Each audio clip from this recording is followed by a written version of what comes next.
Bro, I love arguments with Jelly. But welcome everybody to this week's episode of the Predcast, number 15, right? Good job. I got that shit. Yeah. I learned how to count from last week. Hey, that's the only reason I remembered. It's because we made a big deal about it. The whole 14 Valentine's Day and shit. That's the only reason I remembered. But yeah, so we got a couple of different updates that we're going to go over. Of course, we got patch notes. We got a store that just got recently added. I definitely feel spicy about that one, but we'll get deeper into that. But first and foremost, I want to go ahead and have everybody introduce themselves. If we could, let's start off with Jelly, then let's do Goose, and then Medkit, Bearded, and myself. Tell everybody a little bit about yourself. Who are you? What are you up to? And we'll go from there. Oh man, it feels weird to do intros for myself now. I haven't done a YouTube video in long enough, but I am Jelly Knees. I stream sometimes on Twitch and YouTube, and I am also a developer on Ethereal Clash of Souls, which is another 3D MOBA in the space. So I have a little bit of background on the engine and how that kind of side works for these games. That's still super cool, by the way. Nice. Jelly, real quick, over your right shoulder, does that say Star Fox? It does. Nice. What's the left shoulder? Right shoulder. You were right. No, what's over the left shoulder though? Oh, Earthbound. Okay. All right. Goose? I heard the question mark from here. Go ahead, Goose. Just real quick. Hey, that flag behind you, is that an upside down West Virginia? Not at all. Not at all. It's the winning team. What's up, everybody? I'm the Mangoose. You are awesome. You know me from YouTube. Been streaming on Twitch, and you know me from OnlyFans, where I only shave one testicle because it's all about balance. Hashtag less teeth. Over to you, Medkit. It's balance. Balance. What's up, everyone? It's Medkit. Those of you know, I make Pred content, and recently I've been trying to upload a bunch of shorts lately that get dislike bombed, but recently they got fixed. So I don't know, YouTube, get your shit together. Anyways, Bro, if you got haters, that shit's working. Don't sweat it. but are they haters or are they like bots? Because the dislikes just disappeared. It still works with the algorithm. So you're good. Dislikes are good. Interaction is interaction, bro. I suppose you haven't made it until you've made a few haters, right? That's right. Well, what do I know? I'm just a Pred fanboy with a lot of copium. This is true. Anyways. This is true. We'll see. We'll see how much tonight. How much that copium you've been hopping up. All right. What's going on, buddy? Is I the beautiful Wolverine, your Michigan Wonder, and excited to bring this episode to you. It's going to be spicy, and I think Jelly and I are going to get our voices are going to raise. If not, I don't know if this episode is for you. So stick around anyways, find out. We'll see what happens. Windu? True, and we will try to keep it as balanced as possible as we go through here, of course. Yeah. But what's up, guys? I hate him, bro. But what's up, guys? I'm Windu, also known as Windu the Mace. I do mobile content, a little bit of strategy, a little bit of racing. But this specific episode that you guys are watching is the Predcast, where we predominantly focus on predecessor-related news, even though we do compare it to other MOBAs. So if we ever see that, there's a reference to it usually, but we try to keep it as predecessor oriented as possible. Now, there's a lot to go over, and I say a lot because not necessarily that there's a crazy amount of bullet points, but because there's strong bullet points, and we're actually gonna probably talk about a few of these for a good little minute, right? So I'm gonna start it off. I'm gonna go ahead and skip a little bit past SHINBIE. We're gonna circle back. We're gonna circle back to SHINBIE. We're gonna circle back to SHINBIE real quick. I want to start off with the AI. Get some circle rhythm going. All right? Yeah. We'll go. There you go. I just wanted to start with the AI really quick because I know in the midst of all our conversations, a little bit of the educational portion might get lost. So I want to start off with that part, right? Okay. What do y'all think about it? Have y'all tried it? It is I have not. fantastic. It is Yep. I was expecting really stupid fucking bots that were just going to dive towers and do nothing. Your jungler jungles, the support supports the ADC. It's a really good AI. Like they said that it was going to be dumb. It's not dumb. It's a really good AI, and it's a really good starting point for new players. New players coming into Pred, they're actually going to learn a little bit about the game from playing the AI. Like that is huge. That is massive for them. That's going to be incredibly massive for them once they go free to play, because you're going to have all these new players. These new players need something like this versus AI. And not only that, it's co-op. You can co-op that. Well, you can't co-op it right now because it's bugged. But anyway, in the future it'll be co-op.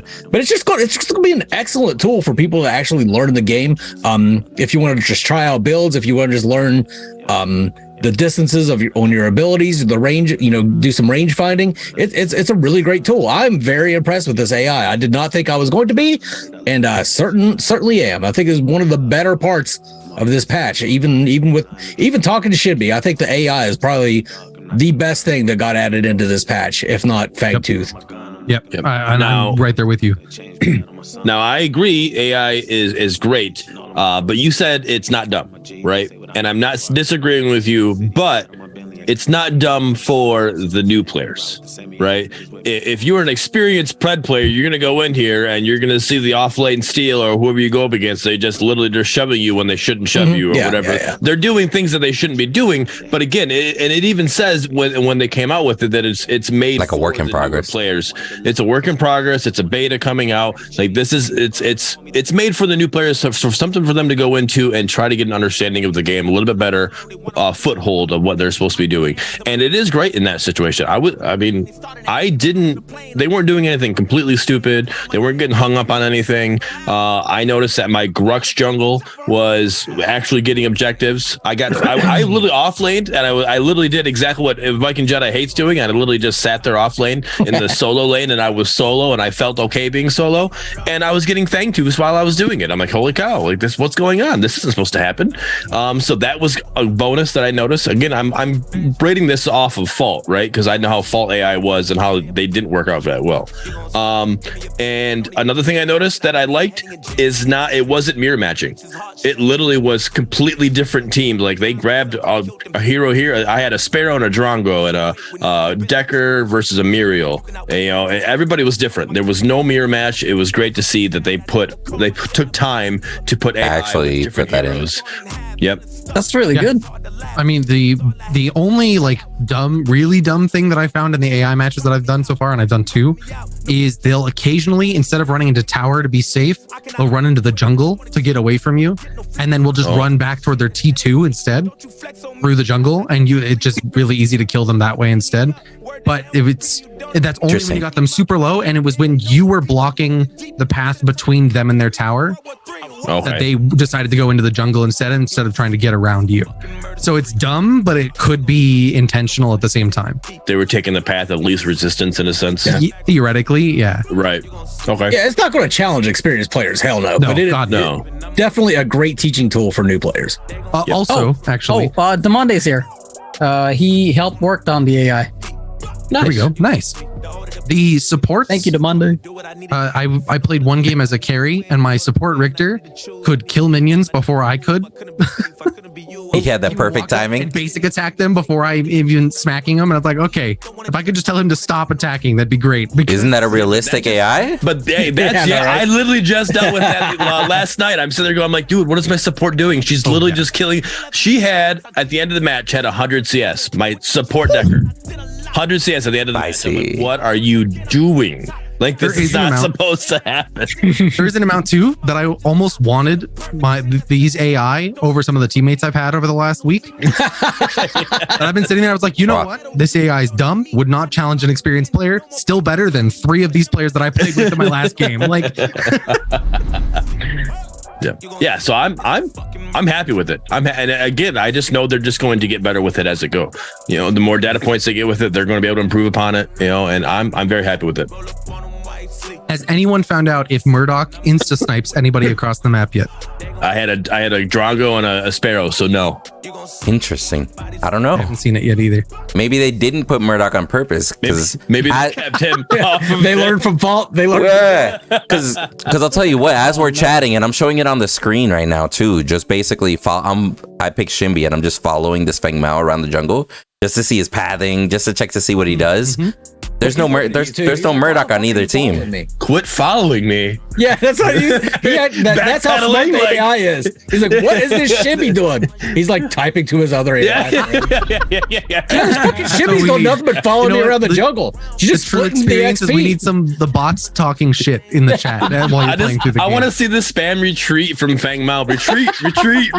Bro, this man cleared his red jungle and blue jungle and just back. All right, I don't know.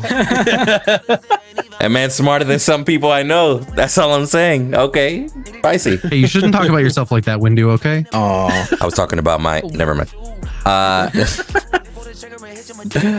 Oh, but no, I'll be honest, man. Like, it's just, I don't necessarily, of course, I'll be an experience. We don't necessarily expect too much out of it. If new players can actually even remotely learn or get to practice, that's a great environment. That's a great addition to the game.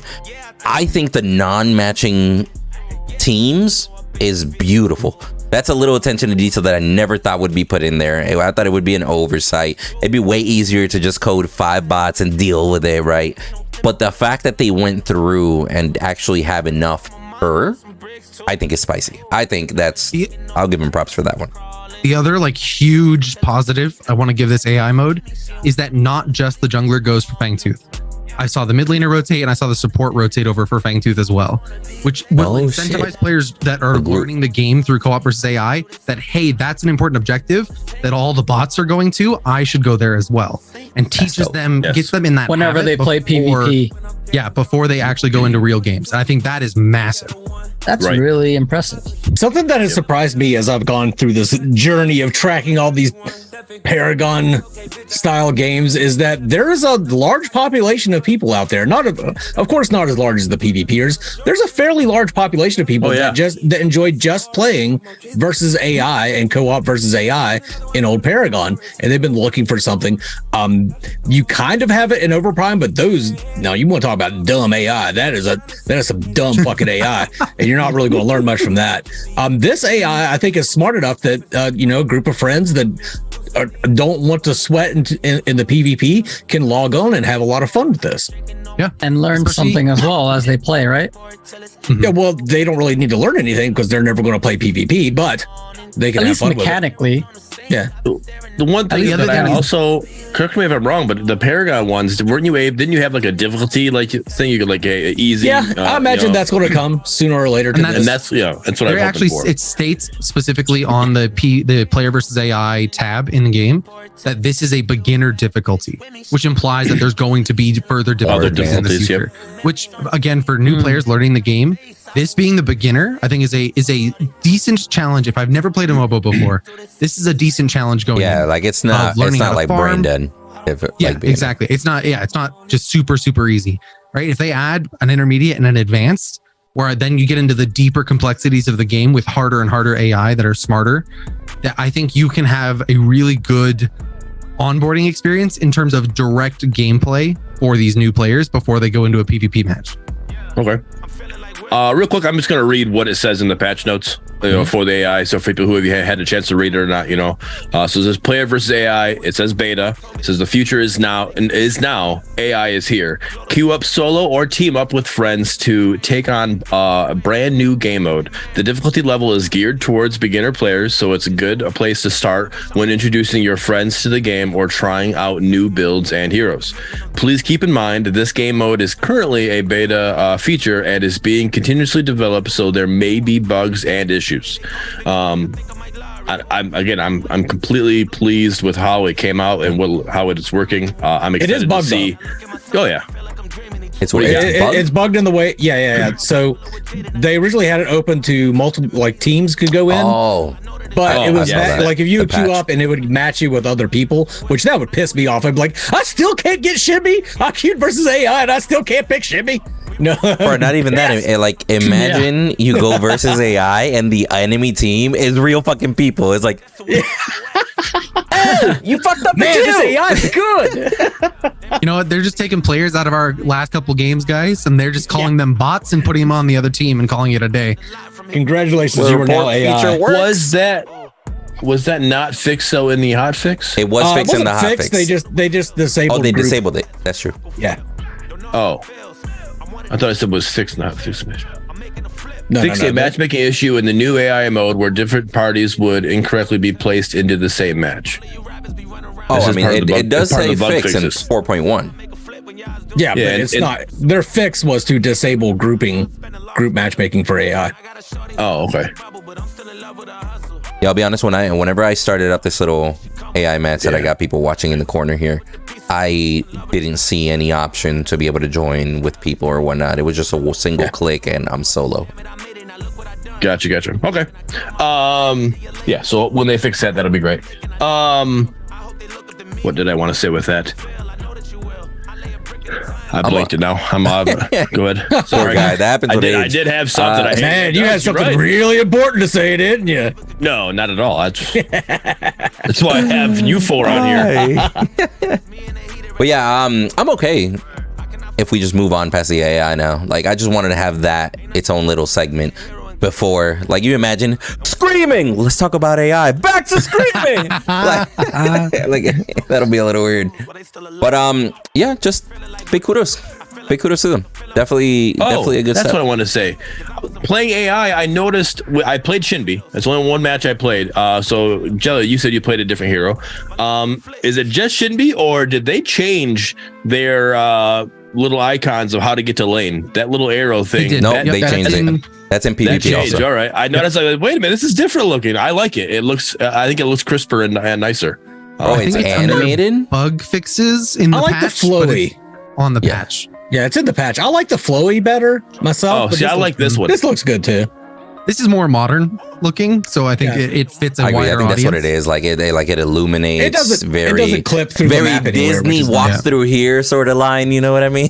Yeah. People still are going to just fucking ignore it. But well, of course they are. I think I have mine turned off. It's nice. I literally that explains a lot. I don't know if you have enough time in this game to get to know what lane to go to. For Medicaid. I guess, yeah. In jungle too. Like, I don't always go red. Sometimes I go blue. Sometimes I go there blue. Oh, depends. I don't know. I have it off. Can be jungle. A lot of people have been doing blue. He said, "I do both." Yeah, just get at me. Merge them together. Yeah. But so actually, let's do this. Let's move from this AI upwards on the patch, and then we'll circle back around. So directly above this is the Fangtooth update. I played one match today. One fucking match. Didn't get to Fangtooth. It literally just ended in like 15 minutes. They just immediately surrendered. I was like, shit. Does it look different? Or is it just a performance thing? It's black and yellow. It's got what? Inverted gold colors. Stripes, and it's black with gold stripes. Yeah, the primordial thing. It's a little bigger. The gold is tan with black stripes. If you're unsure if it's regular or primordial, when it breathes a fuck ton of fire in your face and kills you, that's the primordial. He said, "Pay attention." That is a dead He uses the primordial blaze, Mangoose. Come on. God damn, that thing hurts. Is that what the kids are calling it nowadays? He's a tough cookie. He's one tough customer, that primordial. One tough customer. Good. It's been so easy to take Fangtooth after the third one. Yeah. This one has a lot of health, don't it? Health and damage. It just health and damage. Okay, that's good. It's almost like trying to take prime. It's really that fucker hurts. How do you guys feel about the fact that the third one is the only one that gives you a permanent buff, and then no longer, like after that, you just get the primordial buff? But as far as no. You still get a permanent buff if you take it. The first 3 you take always give you a permanent buff. Right. Altogether, like from either fourth team, right? onward, you only get the temporary buff. You only get the primal Fangtooth. Yes. Correct. But how do you feel that there is no more stacking permanent? Do you guys like that? Like endlessly stacking? Yeah, that was the issue with the other one. I think they should have a smaller stacking on the primordial going forward. Don't give me 8% across the board. Give me 2, right? Make it more about the actual buff that I'm getting from it, but don't.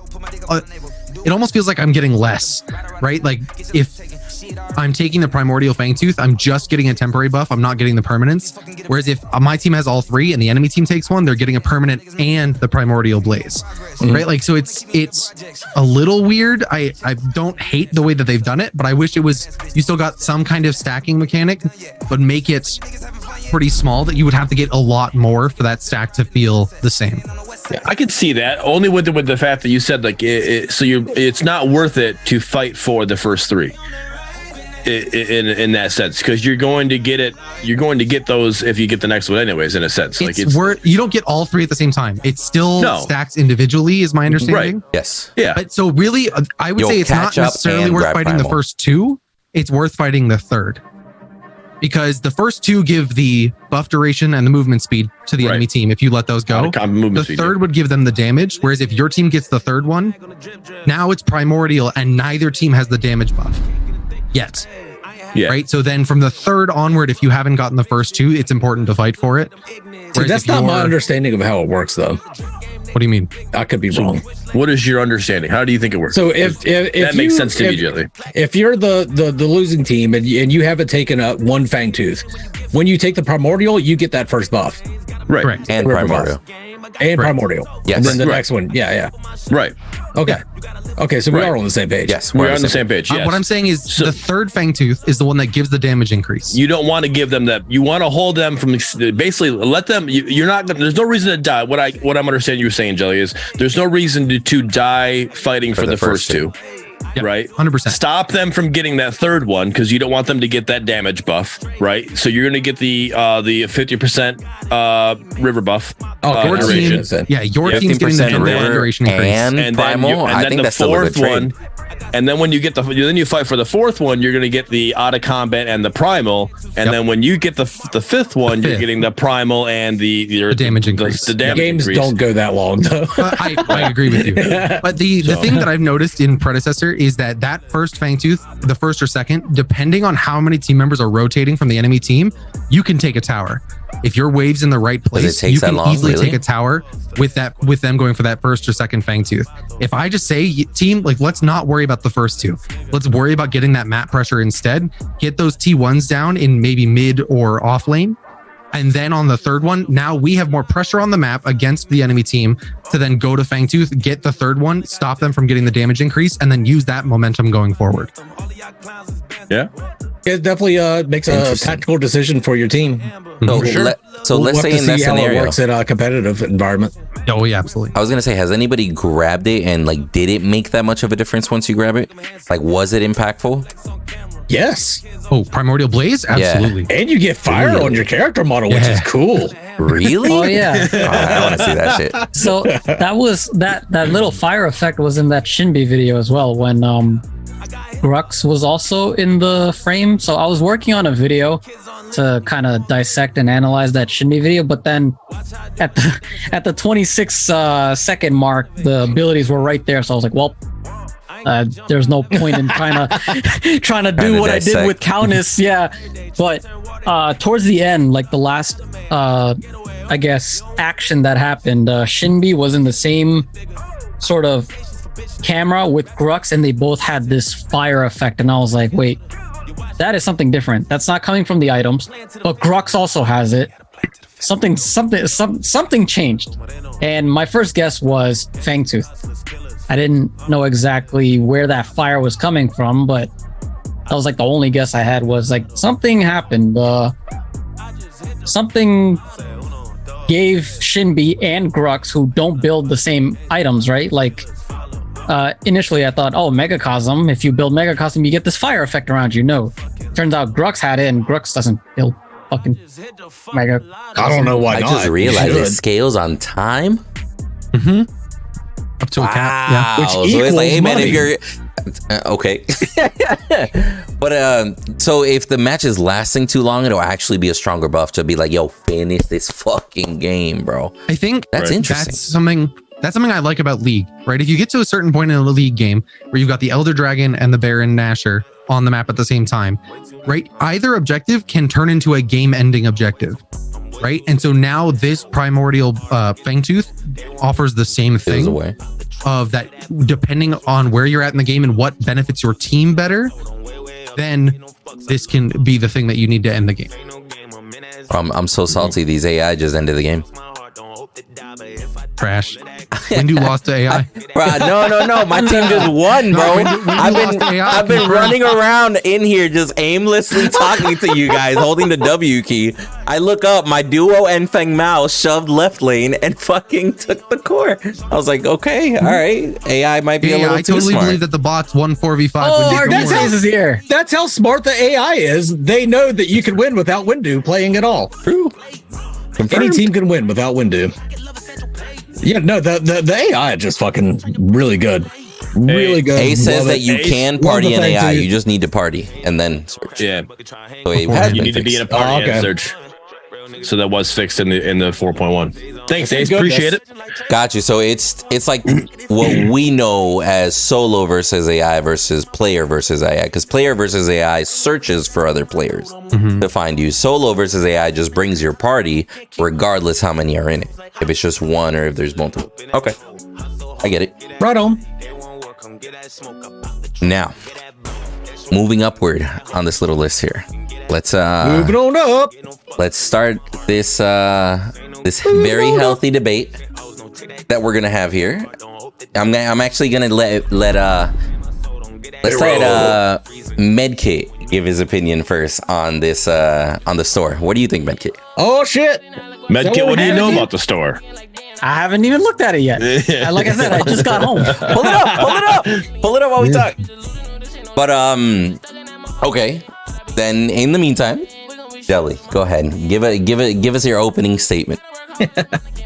Well, I mean, so I guess I'll start with what the store is. Currently, the store has, I think it's 12 skins, ranging in 600 platinum in cost to 1600 platinum in cost. For those that are unaware, platinum is about 100 platinum for $1, for an American dollar. That's the exchange rate for platinum at the moment, meaning skins go from $6 to $16. In the current form of the game, you can purchase platinum from anywhere from $6 to $100 for varying amounts of platinum, and then spend that on those dozen skins that are there. So that's what the shop is right now. Now, I just want to ask a question from on the this initial implementation. They already changed this too. So the lowest pricing.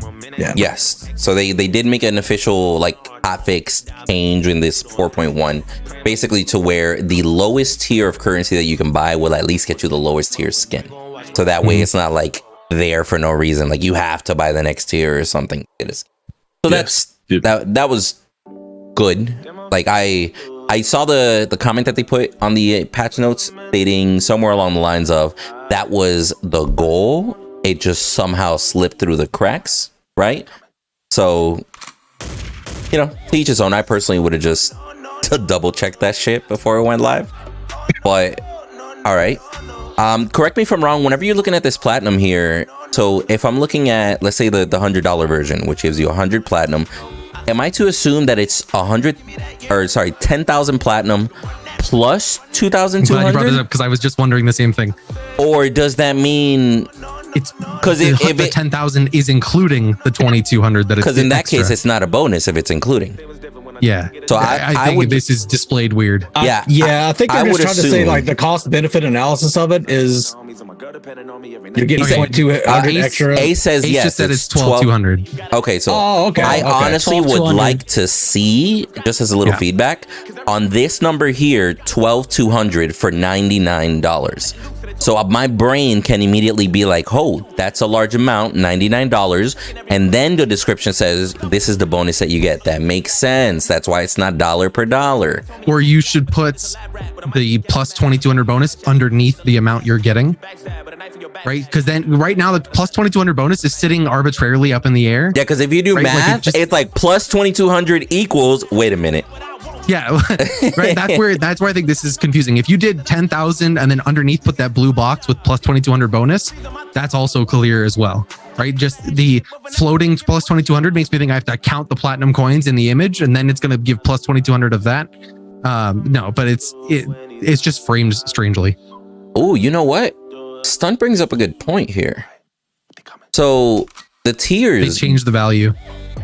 So the value of the EA has been changed, you mean? So what they said in the original post, I looked it up earlier, was that the 10,000, I keep wanting to call it 100,000 for some reason. The 10,000 platinum, which was coins back when this started. Yep. The 10,000 platinum, I believe, was like $80 in value. I'm looking at it now. I think it was $80. Yep, $80 in value. And now they're saying it's $100 with the plus 2,200. So that math doesn't quite even out. Actually, I guess it does. So realistically, it's they've increased the value per dollar of the platinum of what you get in the legendary pack. I mean, that's something that people, that's something that people might not notice. But I mean, even if you just look at it here, the 2,200, like that's technically an extra $22, right? Theoretically. Because if you would have just bought it in normal, $6 for 600, right? That's actually, I was wrong. They actually lowered the value you're getting from the legendary pack. So, okay. The legendary pack gives you better value than buying $100 worth of tokens. Yes. Because you get skins as well, too. No, I'm just talking about purely just currency. Pure platinum. Yeah, but then you add in. I just did the math real quick. The platinum you get for the $80 legendary pack to buy into the game gives you 125 platinum per dollar. All other rewards excluded.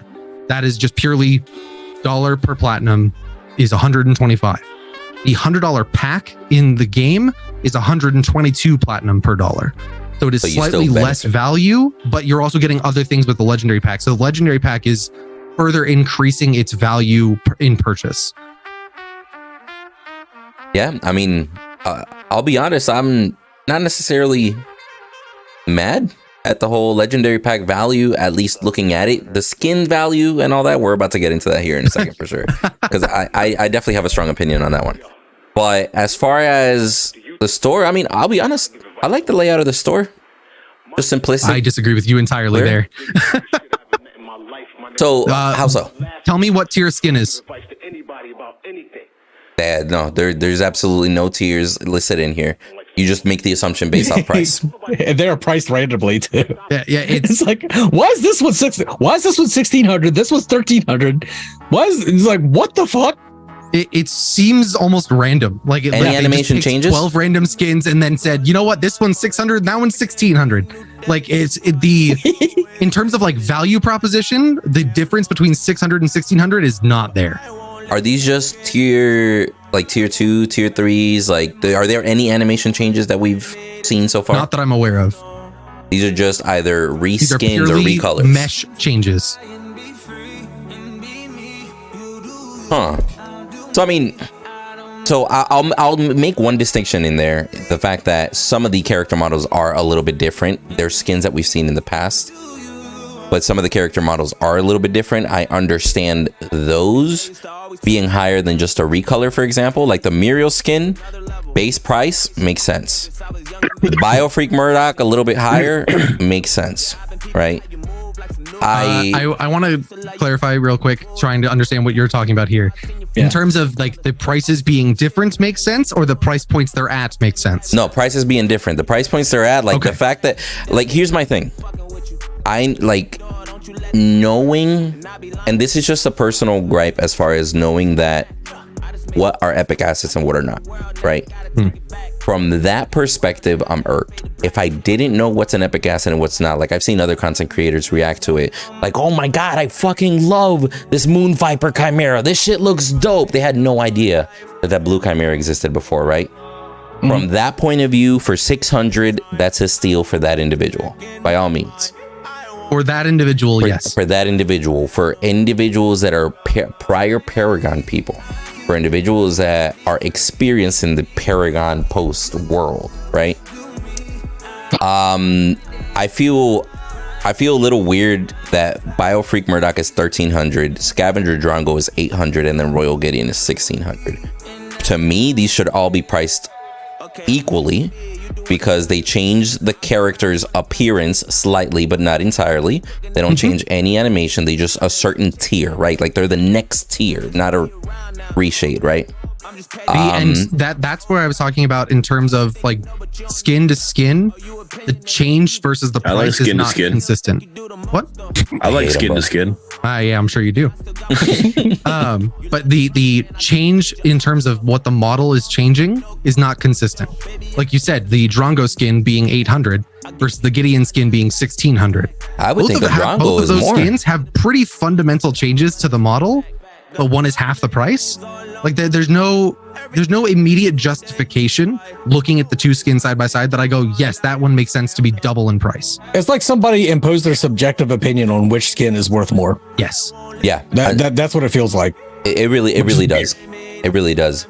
Like there was no categorization or any kind of thought put into what the skins were. Just somebody's like, I think that skin looks cooler than that skin. Let's charge more for it. That's what it seems like. Maybe that's not what the process was. That just on the surface, on the outside looking in, that's what it looks like. I mean, I will say like that's why tiers weren't provided. That there's no tier system for the skins because now colors. It's easier to have the arbitrary numbers attached to that. If I tried to tell like you that both the Drongo system and Gideon skin are tier 2 skins, and then one of them is twice the price of the other, that's a way harder thing to justify in terms of public image. True. What do you mean there's different colors, Mangoose? The names on the skins, like the 600 ones are blue. The font is different. True. It's Different color. It's not Color, yeah. consistent Color font? across all skins. That's Mangoose. not consistent. No. Yeah, that's not at all. Oh, okay, my bad. Each I'll skin say- is a slightly different color than the other. It almost looks like in some skins it's made to match the skin, and then in others it's not. Like red just seems red countess, arbitrary. red words. Yeah. And I'll put it up on the screen. Red countess, red words. Okay, I dig it. Red Gideon, purple words. Little weird. Maybe that's rare, right? Maybe Royal that's rare. Royal is a purple. Purple is a royal color. That's a fair point too. Tyrion purple. And then the Scavenger Drongo, this color screams legendary to me, but then it might just And it doesn't match the skin. It's like it's a weird. Right. That matches the other Drongo skin. Maybe now that I'm thinking about it, this is purely off the top of my head. It matches his base skin. Maybe these are all about the character. So Gideon's is purple for Gideon purple. Drongo's is orange for Drongo orange, right? Like maybe they match. No, that's what it is. That's what it is. If you go, they're just using the color assigned per character, because if you go per character, let's just say I grab Murdock. Murdock, under the nickname that they give him, directly below it says Watchman in blue words. Blue, yeah. And his skin has blue words. You go to Countess, it says Vampiric Matriarch in red words. So they're just grabbing whatever colors here and attaching it to the skin. So Ace says colors are random. Tiers will be in the next patch for the store. Yeah, and so with Ace saying that, I wanted to go on that before even Ace said that. I was thinking that I get what you want with the tiers and some of that, but like it literally is just 12 skins, right? And like the tiers right now doesn't matter. Like, what do you mean? 1, 2, 3, 4, 5, 6. I just want to say real quick. 12. Wait, why? Yeah, wait. You're missing 2 skins. You already bought 2 of them or whatever. Oh, is that what it is? Once you buy it? You bought 2 of them. That's what it was. It says 20. It says 2600 on your account. I just want to say real quick, Countess being Vampiric Matriarch, why don't they just cut to the chase and call her Vampire Mama? Vampire Mama. Vamp Mommy. That's a change that I would suggest. Even if you bought it, just put like an X over it or something. Yeah, that it doesn't disappear. Or have an option to view owned versus not view owned. Yeah. Because like right now, so if I go through and buy all of these, I just have an empty store. It'll be an empty store. Yeah. I guess it's a very rare scenario though. So I think Sundown it's says less sold. Vamp Mommy rare now. Perfect. Yes. Vamp Mommy counts. I love it. I think it's going to be more rare as they add more skins, but for right now, I would say owning all 12 is not unrealistic. True. No. Very true. I mean, okay, challenge accepted. We're buying every skin in the fucking game. So great, Windu. You buy me every skin and I'll own them all. Okay, great. Thanks. Spicy. Send me the clips. I want to go back to what you said though previously, Windu, about for non-Paragon players, these skins being of value. For those distinction there. For those players, if they personally say I would pay $6 for that skin, fine. Right? That's their subjective opinion. I can't argue with that. That's what they would pay for said skin. Totally fine. But the thing that I want to point out here is that comparatively to other games in the space, and I'll include Overprime in this, but it's not limited to just Overprime. This is double the cost of, for the recolors especially, double the cost of recolored skins. The trend that has been set for recolored skin prices. Interesting. Pred's, if you go to the Narbash skin specifically, this is a recolor of his base skin with an added decal on his chest. Right? Yeah, I was looking at this earlier. The Muriel is literally just, she's purple. Like, so it's a recolor. Purple, right? Yeah. So for those skins, they are 600 platinum. That is $6 as we determined earlier. If you go into Smite's recolors are $250. If you go into Paragon back in the day, they were $3 on average. This was from a loot box. So it's not necessarily $3, but it was $3 for a loot box. If you got a recolor, it was $3. League of Legends, you're paying on an average of $2 for the recolors of these skins. Overprime is $7 for the recolors, but you can also earn them for free by playing the game. So they're more expensive, but can be earned through a grind. So that's the other thing. And then, like I said, Pred is $6, right? So this is twice the cost of recolored skins that we've seen in the market at large. That to me is way too high. Objectively, like I'm not even saying that, like whether I would pay for it or not, you're doubling the market average of this type of cosmetic. Yeah, I will say for a paid early access game.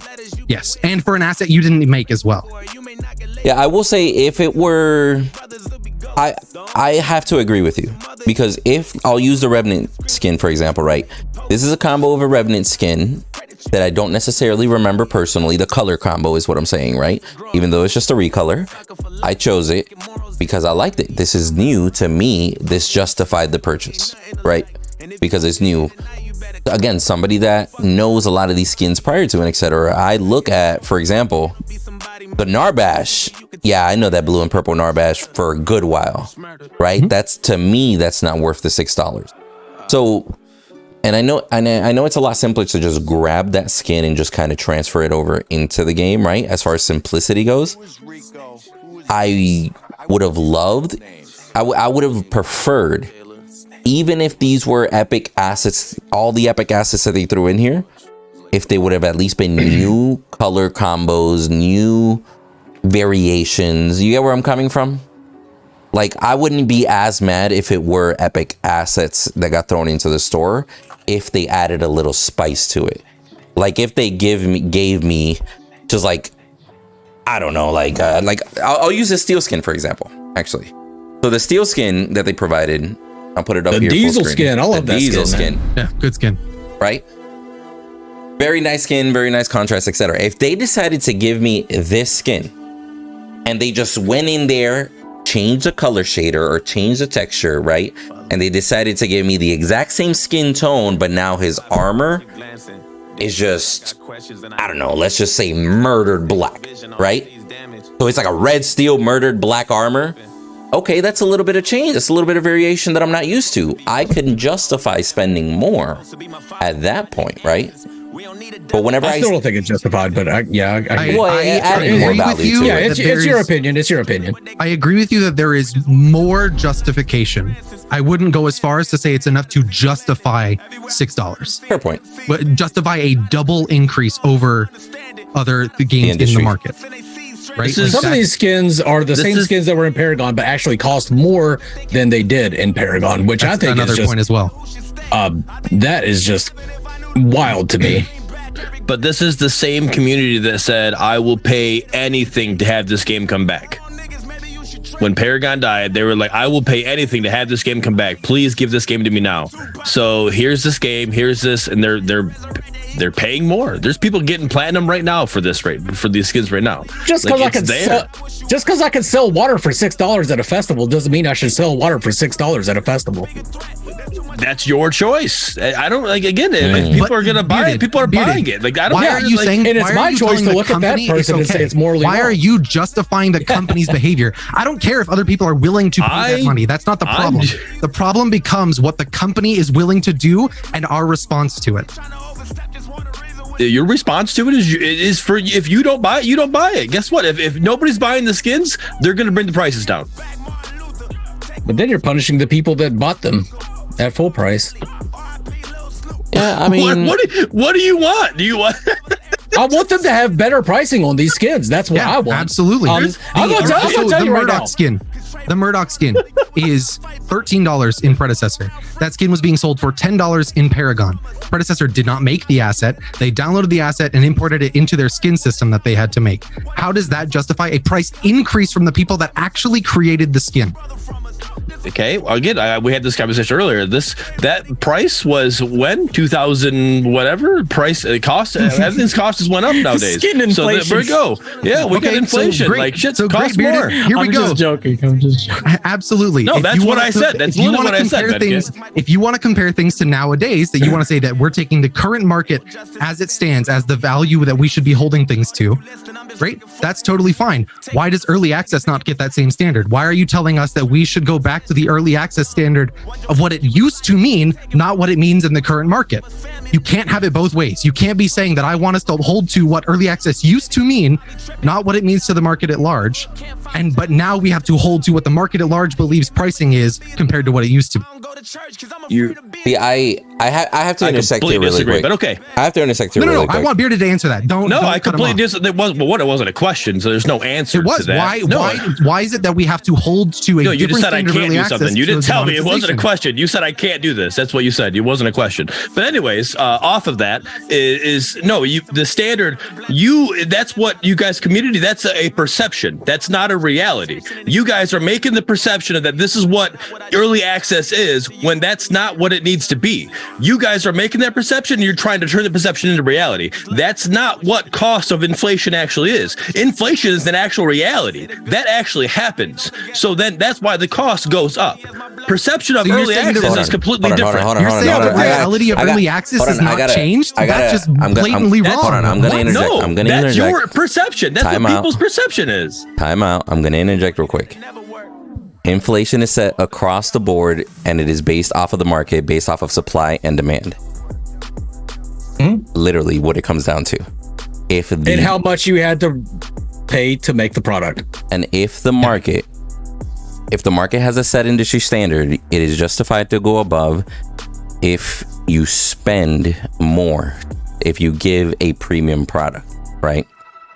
One of my issues currently, a base recolor is more than $4.99. I think a $5, even if you want to call it greedy across the industry, a base skin $5 is normal, right? Like, and let's say, I'm even talking outside of MOBA, go Call of Duty characters, etc. $5 base skin makes sense. A little bit more than $5 at $6 seems like a little bit much to me. That's my first issue there. My second issue is that inconsistency that we mentioned earlier. If these are all tier 2 skins, why are they so much? Like, for example, I have 2 different accounts, one on Steam, one on Epic. I have Legendary on Epic, Legendary pack, and I have the Rare pack. No, which one is the purple one?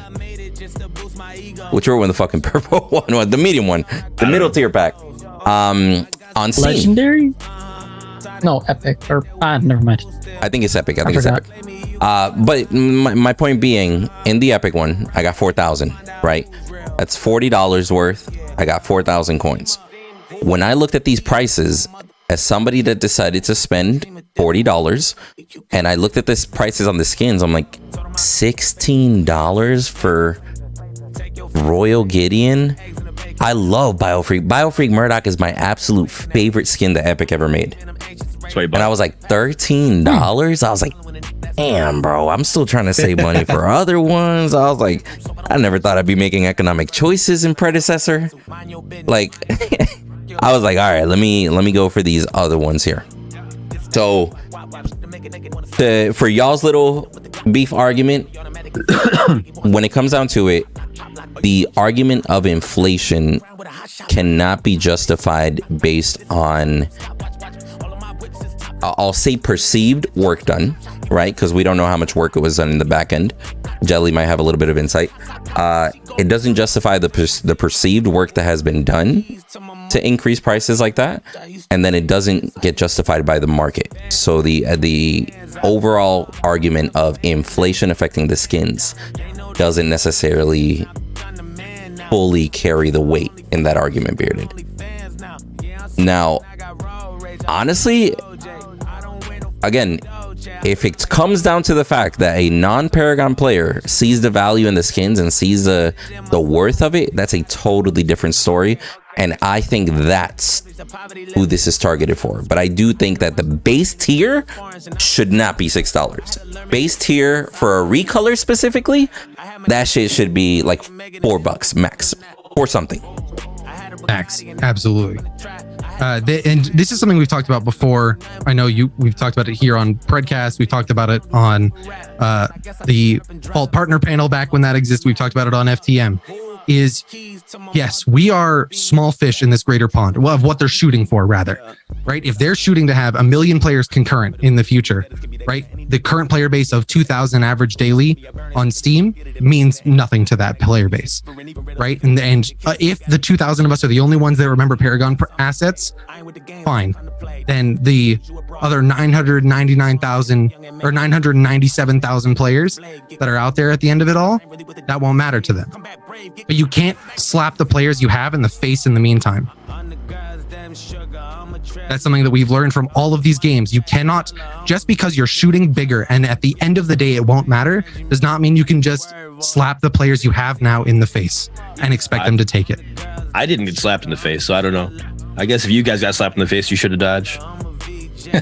I'm going to tell you right now. I'm going to put this out here. The fans of both Predecessor and Overprime do this, where the hardcore fans will justify anything the company does. Anything they do, they will say that it's perfectly fine. Now, I'm 100% fine with Predecessor charging for skins, even though they're Paragon assets, whatever. That's fine. But at these prices, I think if anybody hardcore agrees and has absolutely zero problem with Omega Studios charging for epic asset skins as much as they are, then that is a barometer that lets you know that they will tell you that any kind of shit tastes like chocolate. It will tell you if they. I disagree. I've been the same way with Strange Matter. I've been the same way with Pred. I've been the same way with Overprime. I don't care what they charge me for these skins. I'm here to play the game. I've never cared with all three of these. I'm not a fanboy of any of them in that situation when it comes to the skins. I don't care, and I'll tell you that they charge me $13 for the Murdock skin. I'll eventually I'm gonna buy it. It doesn't bother me. I'm that way. I've been the way with Fault, with Predecessor, and Overprime. I don't care what they charge. So again, I'm that same fan that's please bring the game back. I'm the Paragon fan that I want to play the game. I don't care what you charge me. But Beardedly, you and I had this conversation earlier that you are not the example here. And I'm just saying, but for him to sit there and say that, like, I'm going to sit there and tell him that shit doesn't taste like shit. No, but I'm not that person. No, because I consider and do all that. The difference here is that you are staying consistent between all three of the games. The players that are doing this for Predecessor, that did it for Overprime, that did it for Fault, are not staying consistent between all three of the games. Right. These are the same people that are defending Omega now that when Overprime launched were pissed off at their prices. That when Fault changed their monetization were pissed off at their prices. Right? But now they're saying, well, because my game's doing it, it's totally fine. That's a completely different argument than keeping it consistent across all three. They're eliminating the better just because it's theirs. I just think it would be hard to trust somebody's opinion that is perfectly fine with this pricing when they say anything else is good. Like, we started this podcast with me talking about how great the AI is. If I say that this pricing is also great, then I don't think you can trust my opinions on the AI. Because at this point, If I say that the prices are See, now fucking great, that's what I'm saying. Like you're literally like that comment. I'm sitting here telling you that I can tell you that I'm okay with these prices, but now you just said that my opinion, you can't trust my opinion.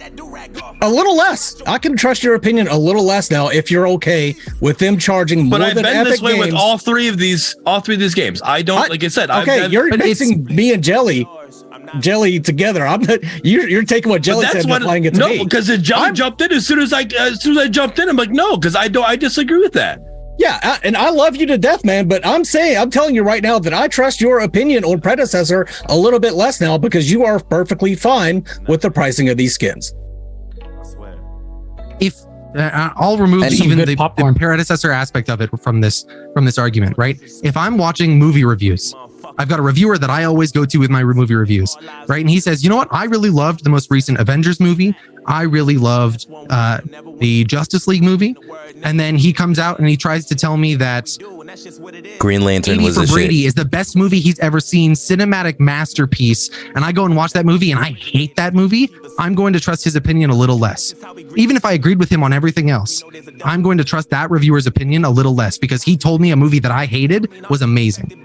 Right? There is an aspect of subjectivity to it.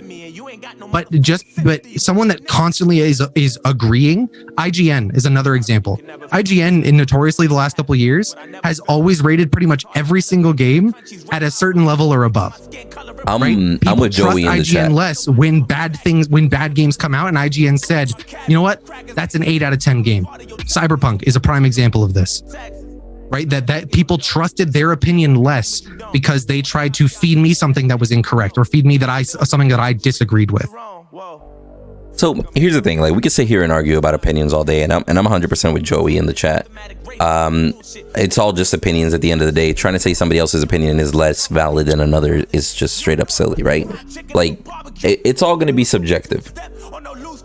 My thing is, I don't care if they charge for the epic assets. At this point, I'm kind of used to it. I would prefer some changes to the assets here and there. And if there are changes that I don't know, I'd love to be educated on those, right? But Speaking of changes, what I want, and me and Jelly both agree, we want a play to pay option. Give us an option that where we're going to play the game and we get in-game currency, not platinum, because right now what it is, you have to reach level fucking 50 or higher or whatever, to even get a chance to get some in-game platinum. Like you need something like, I need a second currency. 20 levels right? per base skin, right? Because every 10 levels you get 300. I believe was what it was. Is it 300 or 500? I'll look right now. I think it's 300. And I don't even think I think it was like random or something. 300 per 10. Yeah, so really you per 10, okay. every 20 levels you get a base skin. And that's after level 40. That's not just inherent. So for me to get 2 recolors earned, I got to get to level 60. No, 80. Right? Yep, 80. And that's Oda just said it in the chat, and I in the same way. I've got probably 75 to 80 hours into early access Pred, and I am level 27, 28. Right? With that means I still have 12 more levels to go, and a 40 or 20 more levels after that to get a recolor. Right? At that point, I'm gonna have 120, 150 hours into the game before I can get a recolored skin. That is extreme in terms of saying that that's the value you're getting, and that's the play to earn or play to play or play to buy model. Because I've seen a lot of defense like that saying, well, you can earn the currency, you just got to get to level 60 first. That's not a response. That's not a good, valid alternative to this, right? Like I explained earlier. No, you're good. Here we go. My whole computer froze up. Sorry.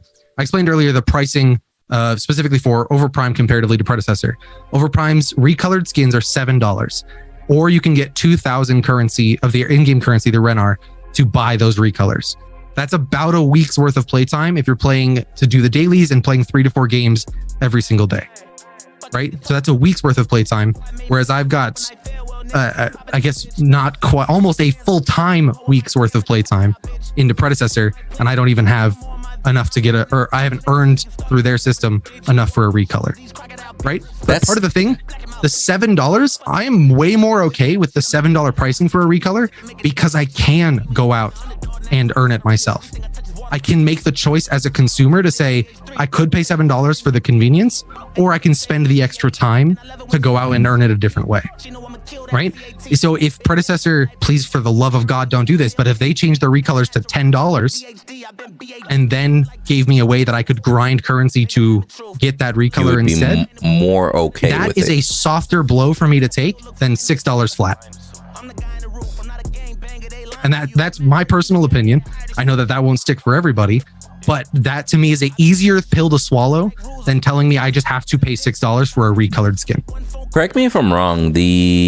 Every 10 levels you get 300. That ends after early access, right? That's only an early access thing. I don't think they've said. They said, as far as I know, they during only season one, that to during the first season is what they said. Yeah. That's, as far as I know, it's only applied to the first season. That for sure. So TBD. Right? And maybe we'll do it for the second season, but I don't think we've gotten direct confirmation about that.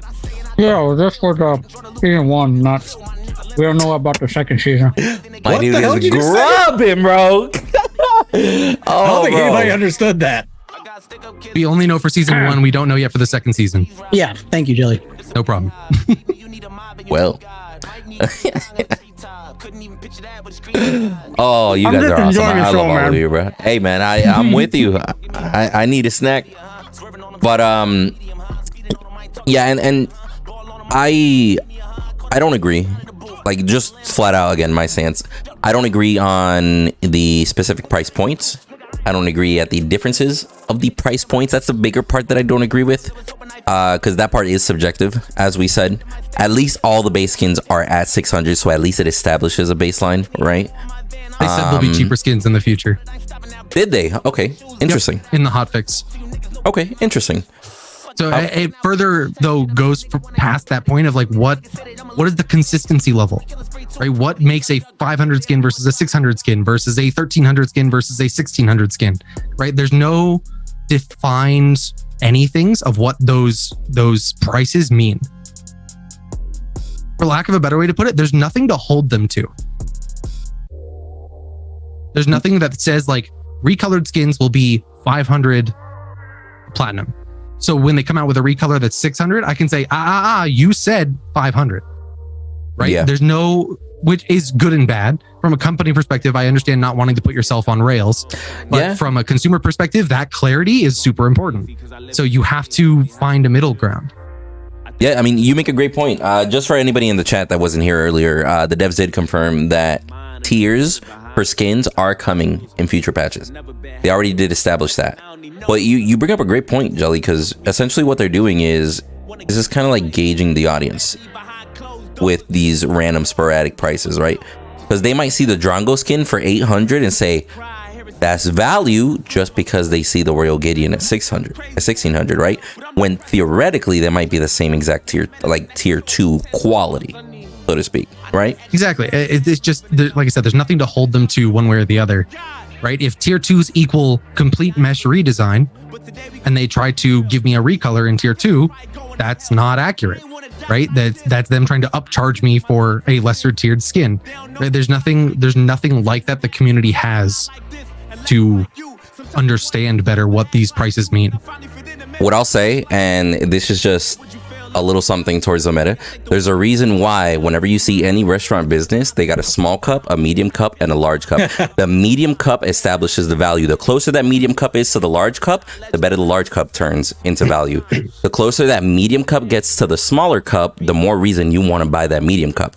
So that is how you control where the perception of people's value is going to be at. But whenever you throw 1600, then 1300, then 800, and then 600, there is no middle cup. There's no baseline. You're kind of mixing the pot a little bit too much here. If I would have come in here and seen two 1600 skins, a 1300, and then the rest 600, I know what they're doing. I know that 1300 is just there to make it seem like, hey, this 1300 and the 1600, that's the zone they want them to look at, because the difference is closer to the higher end. When I see everywhere here, like right now, I think they're just trying to implement a marketing strategy that they're trying to figure out, is what this feels like to me. This feels like, hey, this is an idea. You know, maybe we've had people involved in marketing in the past or not, or like in, you know, like stuff like this in the past or not. But this is an idea. Let's try it out. It's early access. Let's see what people's reactions are. And I think that's what all this arguing that's going on right here for it is exactly what the type of conversations that they were trying to come, you know, like get out of this. Because now with this initial wave of feedback, they can then adjust, whether it be the bottom tier, whether they adjust the middle cup, whether they adjust the top end, what to gauge it at, etc. So I think granted, it's very important that we keep it feedback related as we talk. The hard part with the analogy you gave of small, medium, and large cups at restaurants is there is no definition of cup. Right now, our definition is price, and that's a terrible definition. Right? You don't define the small, medium, and large cup by their prices. You define them by their size. If it were T1, and T2, the T3, value it'd be of what different. you're getting for that price. Right? Trying to give me a designation by price doesn't make sense. That's not how we as consumers have been trained. Well, I could use a large cup of cola right now. Dexter Dante says they didn't say cheaper skins. They said items. Yeah. Well, hold on. We'll be adding more new items to the shop in the future, including some which will be cheaper than what's available now. But that statement, and then he also goes on to say that they're not saying skins. But in that statement, the quote, what's available now is insinuating that what's available now is items, all right? Because when you go to a shop, you buy an item, right? You go to any shop, go to the shop down the road, you buy an item from that shop, right? I can go to the shop right now and I'm going to buy an item. That item might be a skin. terminology thing.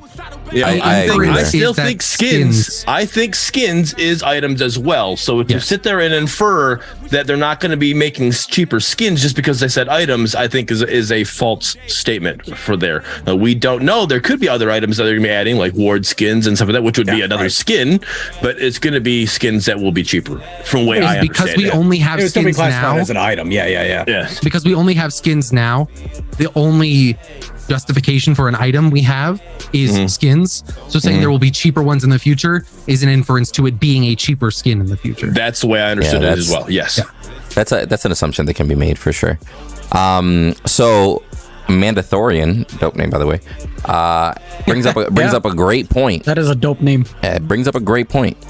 It is 100% easier, at least for the existing community, to come out with a more expensive product and then adjust it lower at outrage, as opposed 100%. To coming out with a cheaper product and then realizing, fuck, this isn't sustainable, we need to raise prices, and then you're known as more money hungry in that scenario, right? So he brings up a great point, and again, I think that's exactly why they threw 3 tier 2 skins at us at 3 different price points, just so people will be like, all right, where's that sweet spot? What can we get away with? What's going on? This is literally it's literally just a public test, is what it is. Like, if they make money or not from this, what early access is. Exactly. I don't think, like, I'm putting money right now. They don't care if they make money off of this. They don't care if they make money off of the store during early access at all. If they have proper funding and proper structure, which at least from what I've seen, they do. I wouldn't go as far as to say they don't care. Yeah. I would say that they are prepared to make less. Yeah, I think they do care. They want to. They want to make money, but if they don't, I think they're ready to take that blow and ready to adjust if need be. They care to find out, to see how they're going to do, to see where they need to make changes. When a restaurant launches, it's relatively common knowledge that a restaurant should launch with anywhere from a year to 3 years worth of funds to run the restaurant at a loss. Yes. Because you need to be able to establish a presence in the community, gain permanent customers, build up that relationship with the community, right? It's not that they're okay with losing money or they don't care about losing money. It's that they're ready for that loss to potentially happen. Okay, and I think that's a key differentiation to make here. It's not that they don't care, because they certainly do, or they should rather. It's that they're understandably okay with, or they're understandably willing to take a loss for the time being. And they need to get it right now, because this is their future sustainability whenever they go free to play. is contingent upon this shop right here. So, Yeah. How do we feel about the overall design of the shop? The look of it, like the little grids on the corner. I think there's a reason that they stated it's going to be updated with the UI when it comes. Yeah, Because of people like me who they know would come at them real fast about their UI being terrible. I don't know. It doesn't bother me. I've always been the I'm with Beard. like. It doesn't bother me, but very simplistic. Definitely could be way better, but I think it serves its purpose. But like, if they kept this store for the remainder of EA and then updated the UI on free to play, I wouldn't be mad personally. yeah, it's serviceable. I like how it's alphabetical order right now, and Richter's actually in the right spot. Oh, is he really? Is he on the hero list now? Yeah, he is. No. I'm talking about the store. We asked about the store. I'm talking about the store. Oh, you're talking about it's alphabetical order, like and Richter's in the alphabetically right spot. sorted now. Yeah, Richter used to be the Richter's in the right spot in the hero list last too. guy. Yeah. He doesn't. He's not all the way. I'll wait at till the the draft lobby. I'll wait till the draft lobby. Fair, See what fair, happens in the fair, draft fair. lobby. That's where I really want to see if he's fixed there. I'll draft AI again and tell you. Anyway. But yeah, I mean, overall, granted, we could sit here and argue about opinions all day. We could literally sit here for another fucking hour and do that, but we're not going to. Me and Jelly have done this before. Yeah. That's why I came in here with objective market, not just my opinion. Yeah, I will say, just for future reference, I like that they showed off some of these tier 2s in the little post that they made, like the patch update, how it was 3 tier 2s and then Countess. I don't like that they showed all of their T2s on here. You get what I'm saying? Like, if they would have had 4 or 5 tier 2s and they showed 3 of them or they showed 2 of them, I'm okay with that. Still a little bit of surprise, right? I'm a little let down personally that I saw the best that the store was going to have already in the patch note. I think I would agree with you. To me, the ones they showed off were middle of the road. That these were the medium cup, right? That I'm seeing like, okay, these, they're not recolors, but they're not Undertow Gideon, right? And so between those two things, I was expecting the middle ground, so I could be surprised going in. I was instead disappointedly surprised going in and finding out that this was the best of the skins that we got. I even said on Twitter when I retweeted, I even said on Twitter that not get excited. That this is going to be like, this is literally going to be recolors. Don't get excited. Like the fact that we're going to have a store, be happy about it, but don't get excited because it's going to be recolors. That's exactly what I said on Twitter. Yeah, it's the expectation versus reality, right? Like, because I'm telling you, I had the expectation of like, hey, don't expect too much, but that picture alone made me think there's at least one other cool thing that I'm not seeing, right? Seeing the top notch already there, it's kind of like when you see a movie trailer and they just told you the whole plot of the movie, right? Like, it's just like, like the movie wasn't as great just because I watched the trailer. So it's nice seeing them hit their benchmarks though. Like, they put out that they were going to they're going to do this, they're going to have a store. Like, they're meeting all their benchmarks so far. Like, they're actually implementing the stuff that they told us they were going to implement. Very true. It may not be as impressive as we want it to be, but they're meeting those goals. They're meeting the standard. They are being consistent for sure. I think the only couple things we're missing in terms of the grander scale. You're a robot. Jump out of the pool, bro. Disconnect and reconnect your interface real quick. Something happened to your mic. Say something? How about now? Nope. You're still robot. It's either an interface issue or a connection issue. I need your mouth to do like the little sine wave. The what is that? Futurama? Like Bender. Yes, that's what I feel. Joe is Bender right now. No one seems shit a brick. How about now? It's the same. No, Still Bendering. you're still underwater. Try disconnecting and then rejoining the chat. But in the meantime, I'm gonna go ahead and boot up into another AI match with SHINBIE. So Can we talk about SHINBIE now? yes, we're gonna go SHINBIE. We're gonna go SHINBIE. Let's talk about it. I'm putting my popcorn away. This is the He said this is the Jam. moment. All right, be SHINBIE. Let's go. Go ahead and take it away, Medkit, since you put the popcorn. Oh, okay. So finally, we have another option for offlane. I'm happy. Actually, I have some left. Welcome back. So you're just happy that there's another offlaner. Yeah, Hell yeah. A big variety of Duel- offlaner too than Duel what we're Link's been used to. getting the most fucking love. Hold on, I have some left here. Yeah. So SHINBIE in the offlane, I really like how she used to have health regen on her E, and now in Pred it's a shield instead. I find that very interesting, actually. And I haven't tried SHINBIE yet. I'll have to play the new patch and see how she is. But Its service is very similar to Fang Mouse Shield. Like, it's there, it'll block 1, maybe 2 instances of damage depending on how strong you are. Or I guess depending on what hits you, right? Like if a mage hits you with basics, it'll tank a lot more, right? But at least from what I've seen in the matches that I've been in, and from what I've tested in the AI and in the practice menu and stuff like that, it's literally just like, hey, skill diff, time it properly, you'll block a good amount of either one fucking Gideon rock, or you could time it properly, take it, like absorb a full shield from like a full basic from a carry, depending on where he's at. So you can actually use it very tastefully as far as being able to tank. And Mangoose, I saw your video today. Did you say tasteful? There was Yes. Huh? Oh, that's a weird way to describe it. Go ahead. I saw your video today, and there was a moment in the game where you saved yourself by hitting E. You shielded yourself on absolutely and nothing, lived. so I can get the shield. Yeah. Yep. Yeah. I mean, you think that shield ain't nothing? You build Wellspring and Crystal Tier on SHINBIE. Everybody do that every time. I told you, bro, those heal builds on SHINBIE are going to be nuts with. I'm just kidding. I haven't done that. It might work. Maybe you can try. Honestly, it's kind of innate. The only one I could see people maybe doing on SHINBIE, and it's still kind of a throw, would be Requiem, because you get stacking magical power from it as well. I'm sorry, what's that item called? Requiem. Requiem? You called it Requiem? Requiem. I'm from a fucking island. Anyway. Oh, it's okay. We've got you never we've seen gotten the the movie lady to before? help us, guys. It's fine. Actually, it's not just the movie. I think there's a whole bunch of other medium called Requiem, like the Aliens movie, for example. I don't know if you guys Yeah, watched I it. always said Requiem.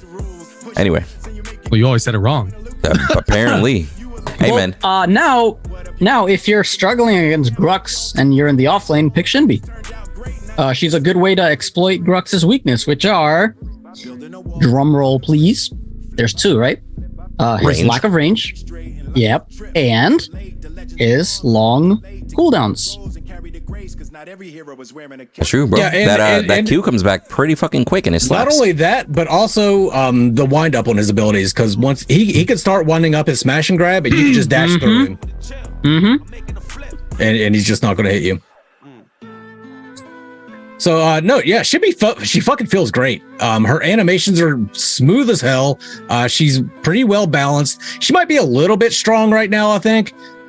Just from judging it, the way people have been playing her, but yeah, she feels really good. Her sounds are good. I know people are probably going to make fun of them a little bit. I think there's nothing wrong with their sounds whatsoever. They're just a little bit different than Paragon. I think if Predecessor would have came out before Paragon, we would be complaining about her sounds in Paragon. Yeah, it's that nobody would have better than I. Yeah, Again, back to preference.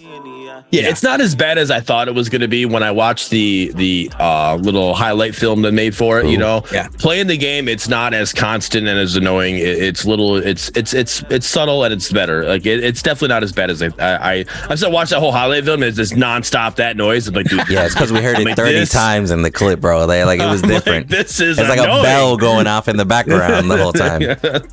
But yeah, I would agree. Like it's just.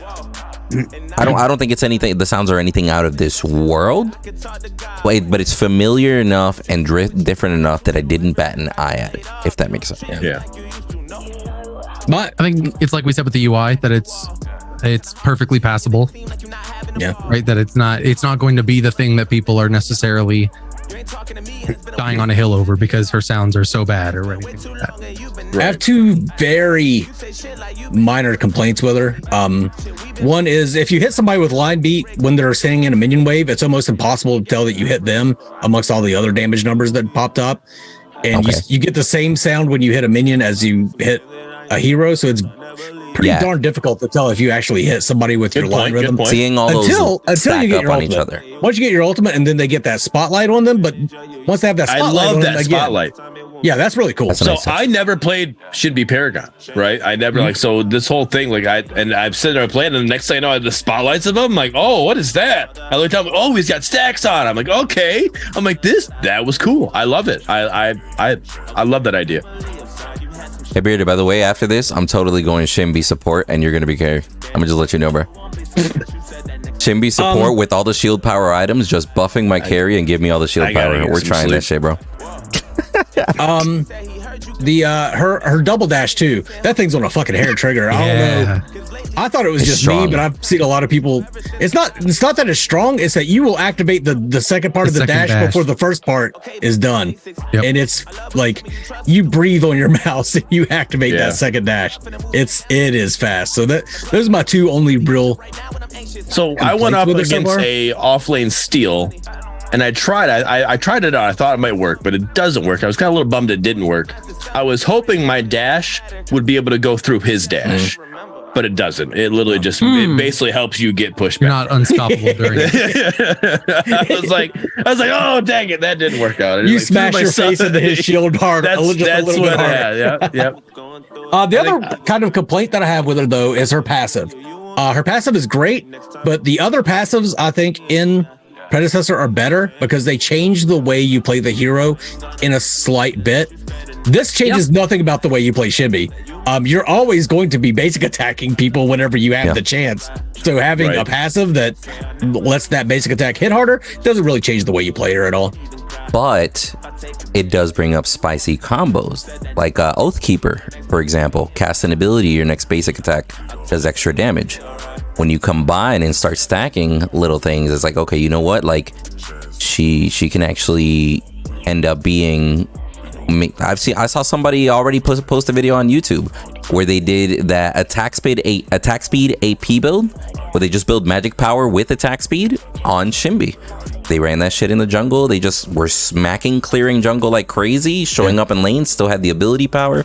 Like, I like the fact that it provides a little bit more build diversity to it, though, as opposed to, hey, you only build her this way.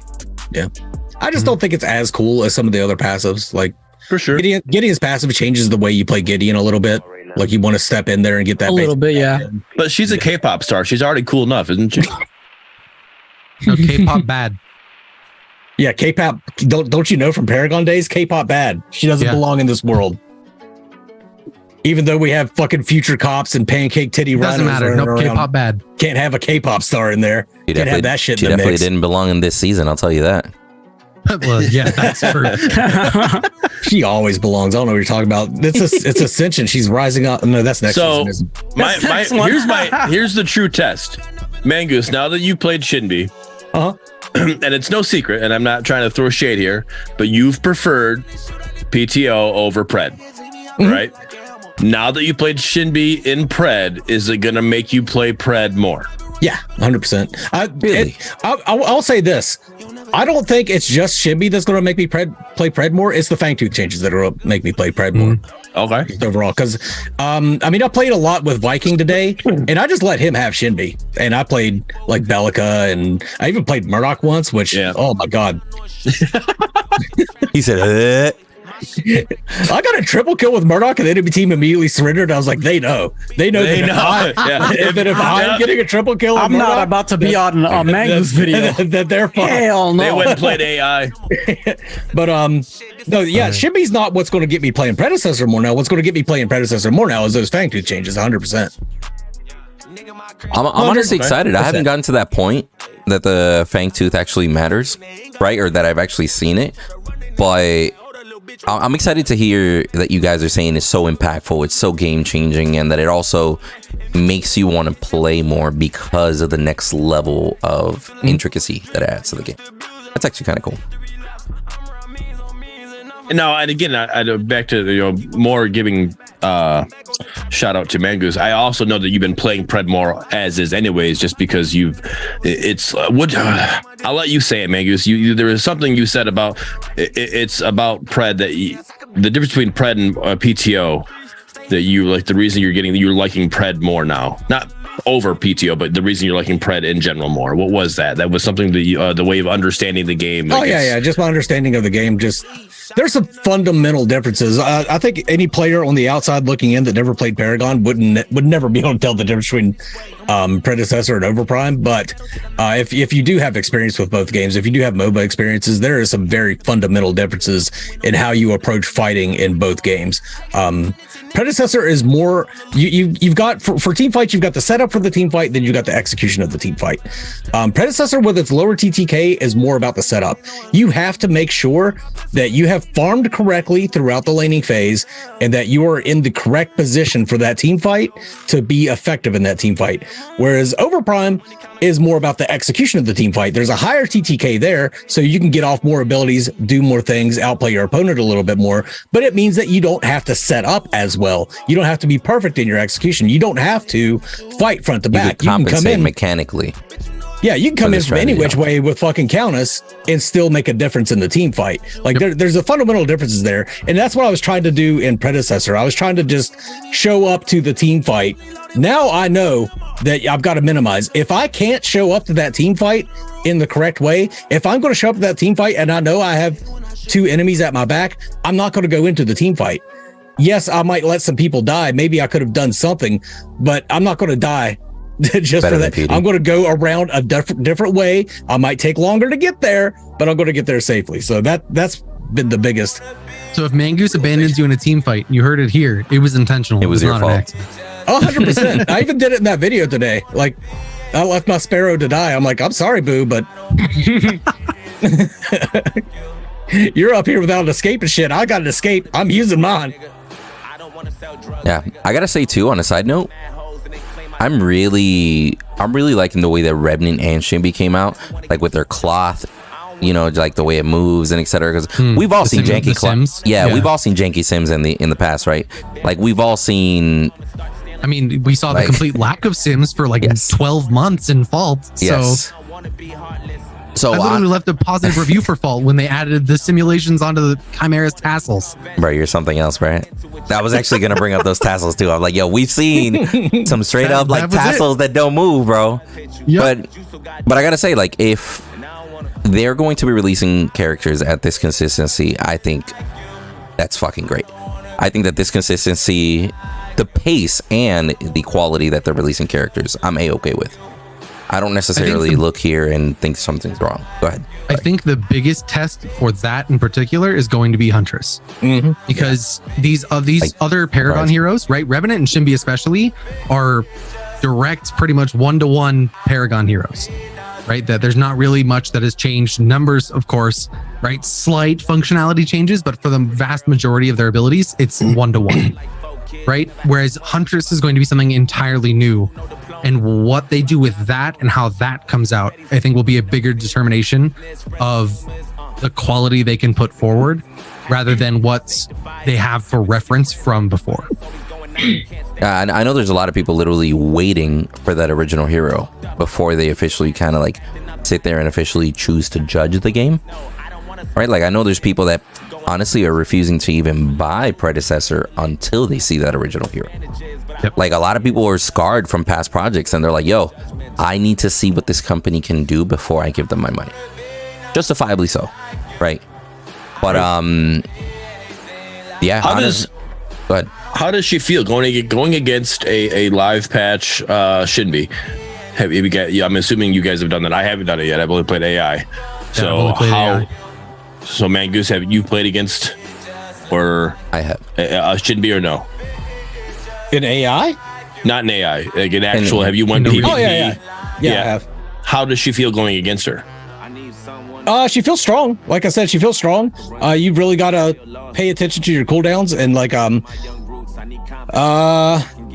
the specific matchup I'm thinking of. I played Bellica one game. She wasn't that hard to beat with Bellica. You just had to wait until she used her double dash so you could make sure that you actually land your knock up into the bomb. Okay. But I mean, it just requires some planning to play around her. She doesn't feel oppressive at all to play against. Okay. So she's not like, you wouldn't say overpowered, but strong? Yeah, I would say, yeah. I think she's stronger than most other heroes in Predecessor right now. I'm sure she'll get some balance patches and stuff. I think you want your newer hero, of course, to be a little bit strong, to mix up the meta and keep things interesting and fresh. You don't want to do like Overprime did with Wukong and introduce a fucking turd into the mix that's not going to change the game whatsoever. It just people pick for a troll pick to see if they can actually make him work. Like, you're just styling on people if you win with Wukong and Overprime. Jelly. Hey, what I heard is Mangu saying I have style, so I'll take it. He said that's a compliment to me. I fucking can't. But I think they put her in a good spot by all means, for sure. Like, she's not crazy overtuned. Like I went up. I was a jungle steel versus a SHINBIE jungle earlier. She got destroyed. I knew that she was squishy early, and I knew that if I invaded, I had all the CC and she had none. So it was just poor SHINBIE.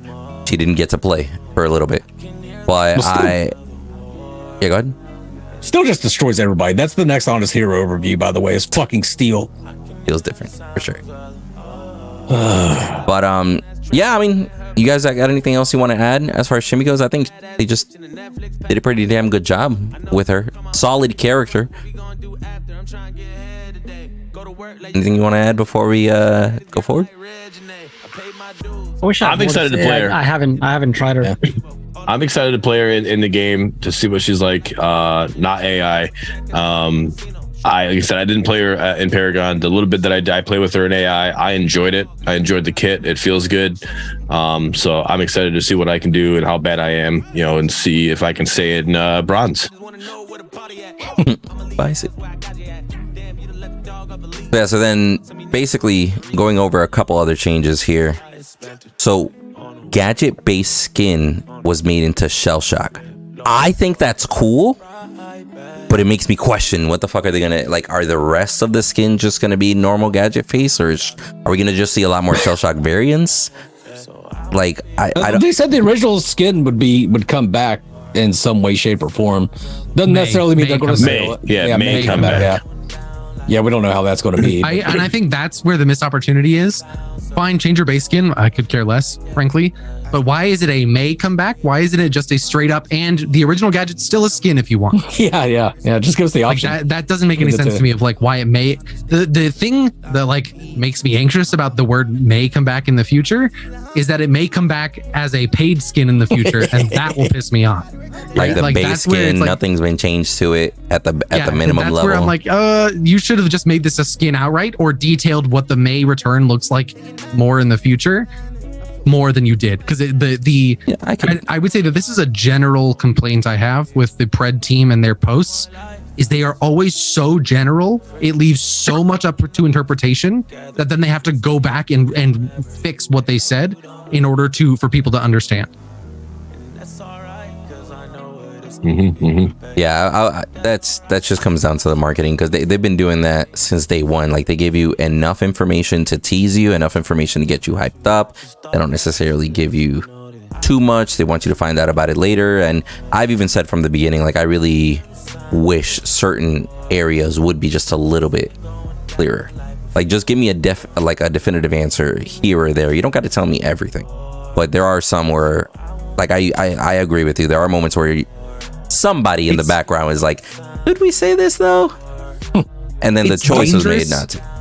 There are definitely opportunities to leave things general, right? I get that absolutely from the business perspective, but it's also, there's a level of danger you have to weigh against in that regard, right? Of like letting conspiracy theorists create new theories is dangerous, right? Like, there's a certain amount of information you got to corral that into and say, no, play within this sandbox, right? Don't make it the sandbox unlimited, because then people will just go wild and you will disappoint more people because you didn't limit their expectations going into it.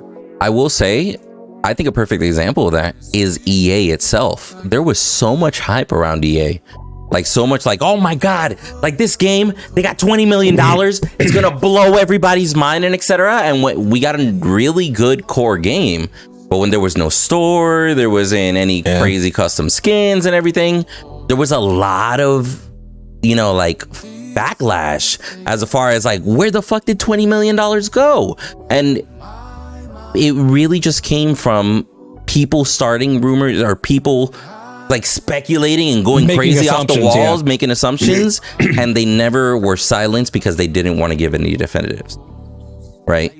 So I would just use that example, and I totally agree to the point that that's a very, I wouldn't even say dangerous. I would just say it's a slippery slope, and if you're not careful, it's easy to just slip and face the backlash. Oh no, Shell Shock skin is cooler anyway. I agree. Well, I agree with you 100%. Yeah, that's what I'm saying. Like, I don't mind it.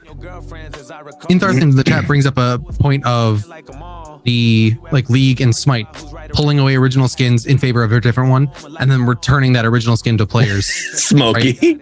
Smokey's here. Getting on my tinfoil hat. Spicy, bro. If there's anybody that's Send gonna me a get picture their of you with a tinfoil tinfoil hat. So right, but of bringing back that skin for other players, and I believe that this is the way it works specifically with Gangplank in League of Legends. Gangplank, they did a whole lore thing, got rid of his original skin, gave him a new base skin as a character, and then they did bring back his original skin, but only for the players playing the game at that moment. They charge new players for that skin, right? But they only the original base is now a optional skin for the players that were playing the game at that time. And I think that is an okay thing to do. If it's Like if you early play one access game gets a throughout skin. this period of time, we'll give you the base gadget skin for free. And then if it's 6 months down the road and a new player starts the game that has never played the game before, you don't necessarily need to give them the free gadget skin because they weren't around to know that change existed. So like By the way, Kalari Peppermint skin, like what they did during Christmas. Yeah. Smokey with a tinfoil hat is just Royal Gideon. Just It's Royal Gideon. I fucking can't, bro. But yeah, I mean, I don't mind it. I would 100% want to see that skin be gifted as a reward if they are going to do that, right? Because it would feel a little weird if they took what the Paragon community knows as a base skin and then try to monetize off of that. But if they did, hey, since you guys have been awesome, here's this skin for all of you people. Make it an exclusive to EA. Fuck it. You know what I mean? And then use other base skin variants later and monetize those as you customize them or whatever the hell. But yeah, I would be okay if they took the base skin and charged for it, personally. Now, Yeah, I don't know. I'm not worried about it. What did you get an employee discount at Best Buy with that shirt that you're wearing? hey man, I'm still trying to find out where my car is parked. Okay, leave me alone. I can't wait. Dude, where's my car? Now, they actually did a lot of balance changes here. Like they try to really address Omnivamp a lot, because you saw a lot of these mixed scaling characters really taking advantage of the Omnivamp because they could really just get so much out of it. You saw, for example, on Nightfall, they took Omnivamp out and put it a little bit more Omnivamp into the passive, which, if I'm not mistaken, is fall below a certain threshold, and then you get Omnivamp, as opposed to just having it always. Mutilator got his Omnivamp decreased from 8% to 5%, and then we saw like Tectonic Mallet, Omnivamp got removed completely. I personally like Omnivamp being more present. It might have just been more of a balance issue. What do y'all think? Mutilator's been out of hand for a while now. I don't know about Tectonic Mallet, but Mutilator's been out of hand for a bit now. I think a lot of this was in response to SHINBIE being added to the game because she thrives on lifesteal. And to correct you, Nightfall, Eclipse, dealing damage to an isolated enemy hero grants 10% attack speed and 10 ability haste for 5 seconds, stacking up to 3 times. At maximum stacks, gain 8% Omnivamp. There we go. So, I mean, I just think it's interesting because honestly, you really think these items on SHINBIE specifically would have been an issue? A lot of these Omnivamp items are physical damage. It doesn't scale physical damage at all. Omnivamp. Great. So we already talked earlier about her basic attacks being valuable. So she just goes a basic attack Omnivamp build, and that'll be fine. Like maybe she would have been the first hybrid, real hybrid builder, crunch aside. Right. There's potential for it, but Man, Revenant's kind of hybrid too. Yeah, Revenant's a hybrid. I don't think so much anymore after this patch. Probably not. But Yeah. Well, he still scales. He's not gonna scale as hard because that shit was nuts, bro. But that's what I mean. Is the value for your money was huge on AP Revenant. Now it's just kind of so. Yeah, now you got to be a certain type of gamer to pull that build out for sure. 100%. I just think you're not going to build full. I think I bet hybrid is what it's going to be. You can build AP and take advantage of one item here or there. You mean? Yeah. I think for Revenant doing that, you're dipping your toes into too many pools and not benefiting from either. Right? Like you're not really hitting the max of your potential in basic attack damage. You're not really hitting the max of your potential in magic damage because you're splitting that pool 50-50. Whereas one of them is, I guess, prior to this patch, right? If you went full magic, you benefited from that. If you went full basic attack, you benefited from that. Nobody was even going 50-50 really before this patch necessarily. Hey, really quick, when does that new Fangtooth spawn? After Same the 3 spawns. It's just after the 3rd is taken. Yeah, bro, I'll be honest with you. Good luck seeing that shit in AI. I just tried to throw so fucking hard in AI while we've been sitting here chatting. The 4th Fangtooth was about to spawn. The match ended 5 seconds before. Windu has lost 2 bot matches now. No, we won both, and I literally was not I'm doing sure you anything, did, Windu, bro. I'm sure. You lost in spirit. Lost in spirit, agreed. But yeah, I'll be honest, I saw a lot of these changes also being applied to like really big characters that have been kind of bruiserish and doing a good amount of damage. Like they adjusted Sevrog, they adjusted Richter, Rampage, Crunch. Like I agree with the Crunch change, nerfing back his true damage, so to speak, while kind of buffing a little bit his uppercut. Just kind of, hey, make him more of a boxer as opposed to, hey, I'm just gonna melt you in the solo lane. As far as Rampage goes, I mean, I guess this was a needed nerf. I know a lot of people were complaining about Rampage. I don't think this makes that much of a difference. You guys can disagree there if you want. I don't know if you guys... Well, thanks for permission. I'm glad I can have permission to disagree. I think I've seen far too many Rampages be able to box people around while going still really tanky. I think this will do what's needed to kind of bring that back a little bit, where he's actually, if he wants to box, he has to choose and kind of more spec into that, more so than tank Rampage just being able to box whoever he wants. Yeah, but I mean, like, let's be real, like his E or like his pounce scales off of health, they lowered it by 2%, negligible. His E, his rumble, right? Like, okay, that one a little bit more impactful, but again, the base damage change late game, 30 damage late game, not that big of a difference. Scaling is 10%. That one is a little bit more impactful. But I don't know. In addition to his physical power changes, his S factor has changed. His scaling, right, has changed just inherently as a character. Right, so yes, it may only be 2% of this scaling with health, but just the damage in general is going to be lower because of that S factor change. His E is also just going to inherently be lower because of that S factor change, right? Like, so you have, it's not just yes, it changed by 30 base damage at max level and 10% on top of the fact that his physical power only scales by a lesser amount at this time as well, right? That change is compounding across all of his abilities, right? Because it's not just affecting one thing. Sure. Has anybody actually checked out Rampage at all, out of curiosity? It's early. I know. Like, the patch just came out today. I know. You said you were playing games. I don't know what the fuck I you played tested. one game of AI. I told you that. I fought against the Rampage and it wasn't hard. Between Mangoose and Bearded, which one of them you think is picking up Rampage real fast? Yeah, right? Exactly. Fair. The only one that has the best chance of picking up is Jelly Knees and Medkit. Medkit just got back from work. He didn't do it. Oh, I didn't get it. I didn't get a chance to. I mean, an hour ago I opened it just to check out the store. There we go. I didn't get a chance to play a match yet. Clorox in the chat says he's still tanky, but he doesn't hurt as bad, which should be where Rampage fits. He and Steel are the tank's tank, right? Like they are the guys, right? So he should fit in that category.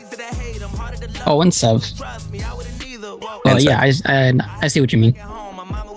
It is weird that we didn't see any nerf to steel damage, to be honest. I honestly expected that, considering these other changes. They nerfed him a little bit, though, right? Did they nerf his shield? The range, the stun duration, yeah. Yeah, you have to actually be on top of. I You have to be felt it. inside their character model to hit them with the shield bonk now. Yeah, The one thing it I is saw- noticeable. That I don't know what the actual truthfulness of it is that Khaimeria hasn't received a single nerf since EA start. Why does he need a nerf? That motherfucker wild. Yeah. He's, I guess it depends on the lobby, you think he's right? overpowered? We have I don't a think he's lot of overpowered. I think CC he's in the probably game, bro. overtuned. I think Overtuned? But with anti-heal being as strong as it is, wasn't that a direct he nerf to him? deserved to be, because he was the worst jungler in Paragon. The worst. He was. Until you got to the higher levels of play, yeah. Yeah. He had slow clear. He had way too many weaknesses. Blight, CC, which is everyone's weakness. Yeah, I get it, but especially him, because he's like all in. He has no escape, whatnot. If he's, man, leave my Kai alone. But he does have escape now. so there's the bias. Got it. Yeah, he does have an escape Yeah, now. I That's am. true. Kai is like easily like one of my top But yeah, five. I agree with Intharth. He is a low elo jungler through and through. Right? There are better junglers at higher elo for In Khaimeria. Pred or Paragon? In both. What? He has a I see higher Pred- I see ceiling Kai all the now. time, and I'm top He's a- 100. He has a far wider range in Predecessor than he ever did in Paragon. Yes. In terms of the Yes. skill levels that Agreed. he can affect. Right? Yeah, but this version of Kai will slap the shit out of Paragon Kai, but well, yeah. I mean, 'Cause he's over too. so do the other predecessor heroes. Yeah. And their counterparts. Yeah, no, It is weird that he hasn't been changed, though, because it is quite annoying to fight against him. You would expect to see some kind of nerf or a buff. Either way, there was no change at all. But he's been the one I saw Okay. that he hasn't been changed you guys want at all. you guys want nerfs? I'm I think asking he needs a for a rebalance. change. I want A change to what though? I want his E. You have to activate it before you get CC'd, and it prevents CC, not after you get CC'd and just walk out of it.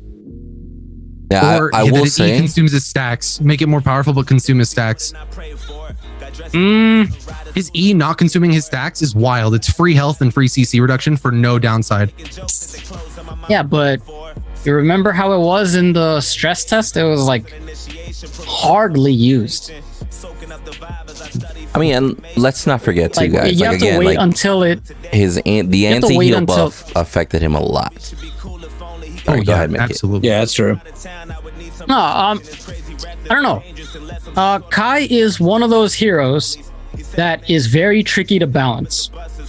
Even ever since Paragon, you tweak him a little bit this way, he becomes overpowered. You touch him, you nerf him a little bit, he's like useless. Like it was all about his regen and like the fact that he performs differently in different elo buckets.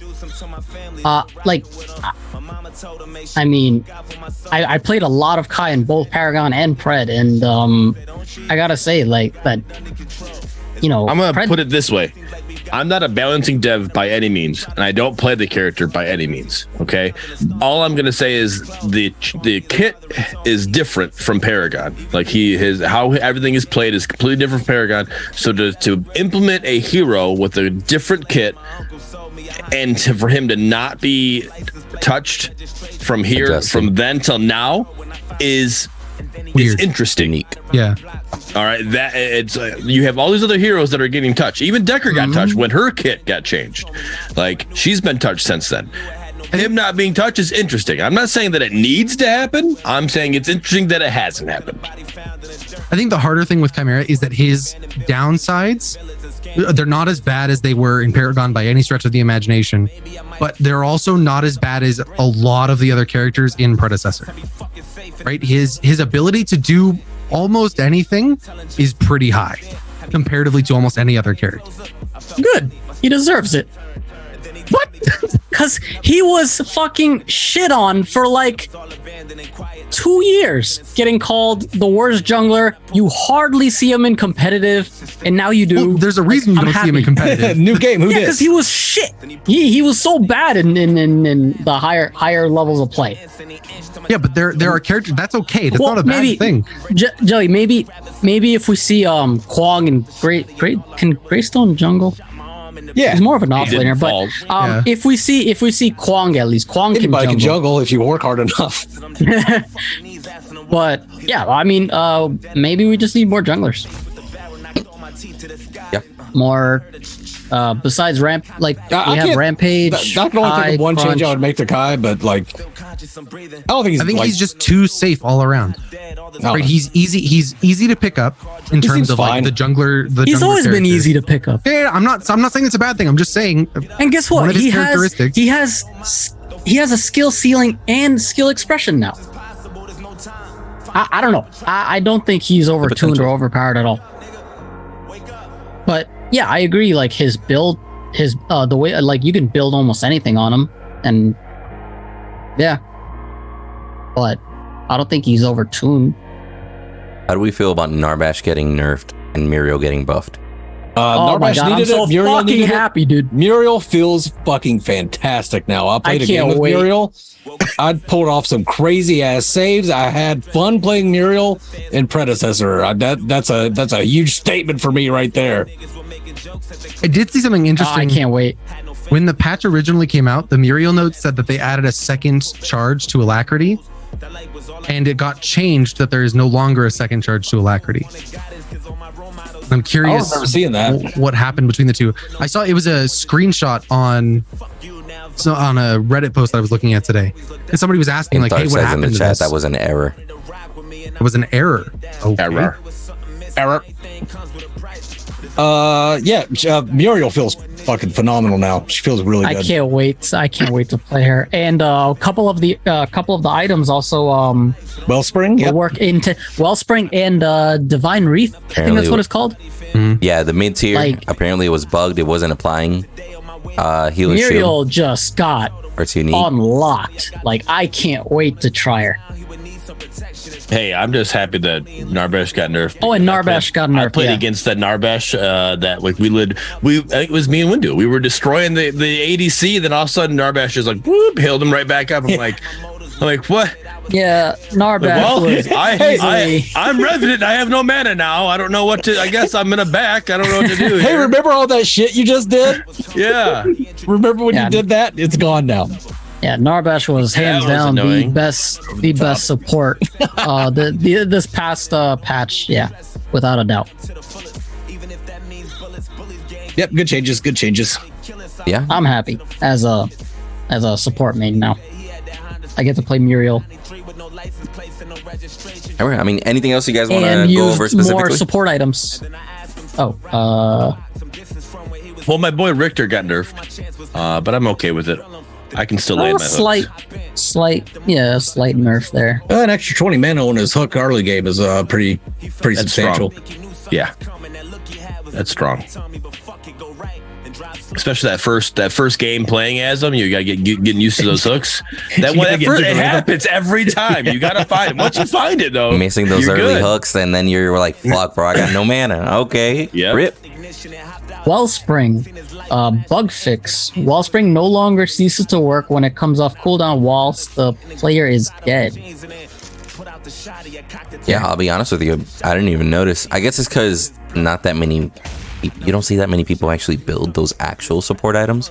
Yeah. I think I usually see supports just build tank and then just kind of roll from there.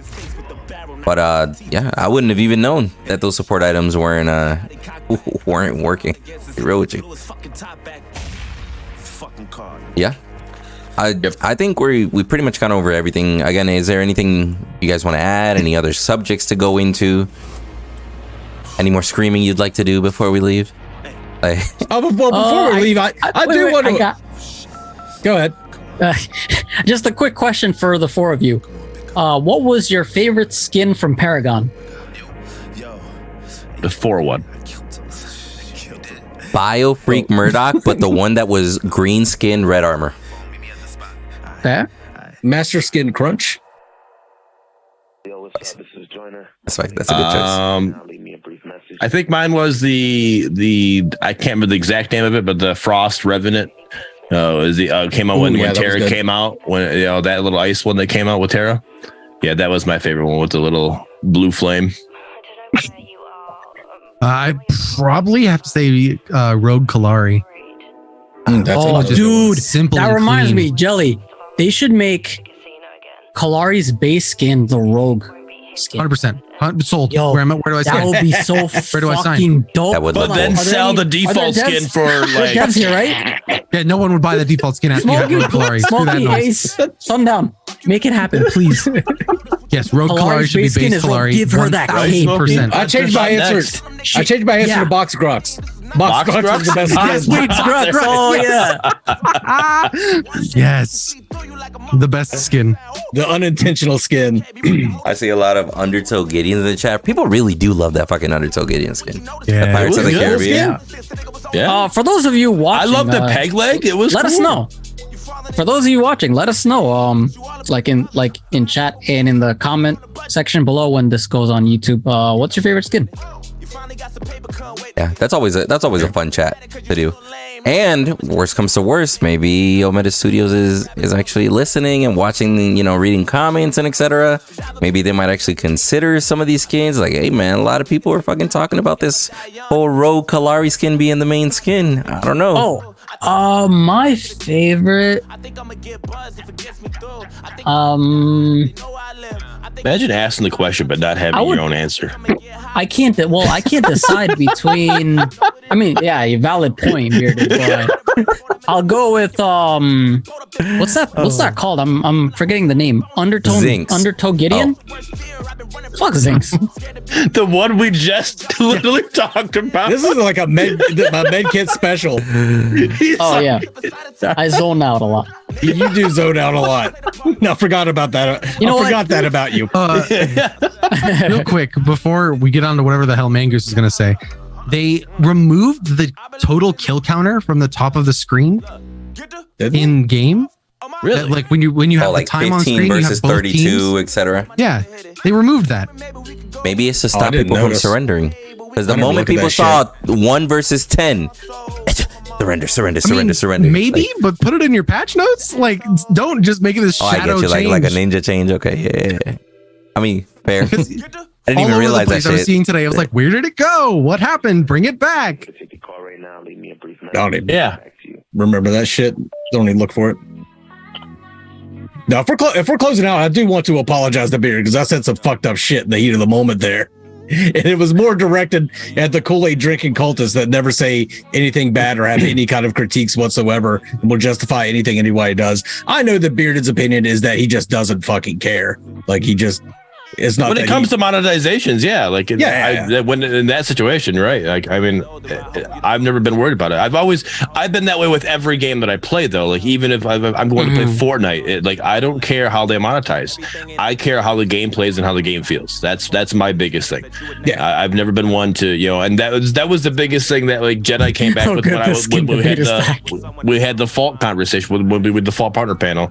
He said, because I was a partner, I had all the skins. Like, it didn't bother me. Like, okay, yeah, sure, but here I am now. I don't have all these skins. I don't care. It's never bothered me. I think that's the main thing that irks me too, though, is all the people that lambasted Strange Matter for even thinking about charging for epic asset skins, and it's the same people that are supporting Omega for it. And those people are wrong for sure. Yeah, no, I completely agree. When you have those people that are that are trying to fight both sides, like that's stupid in my opinion.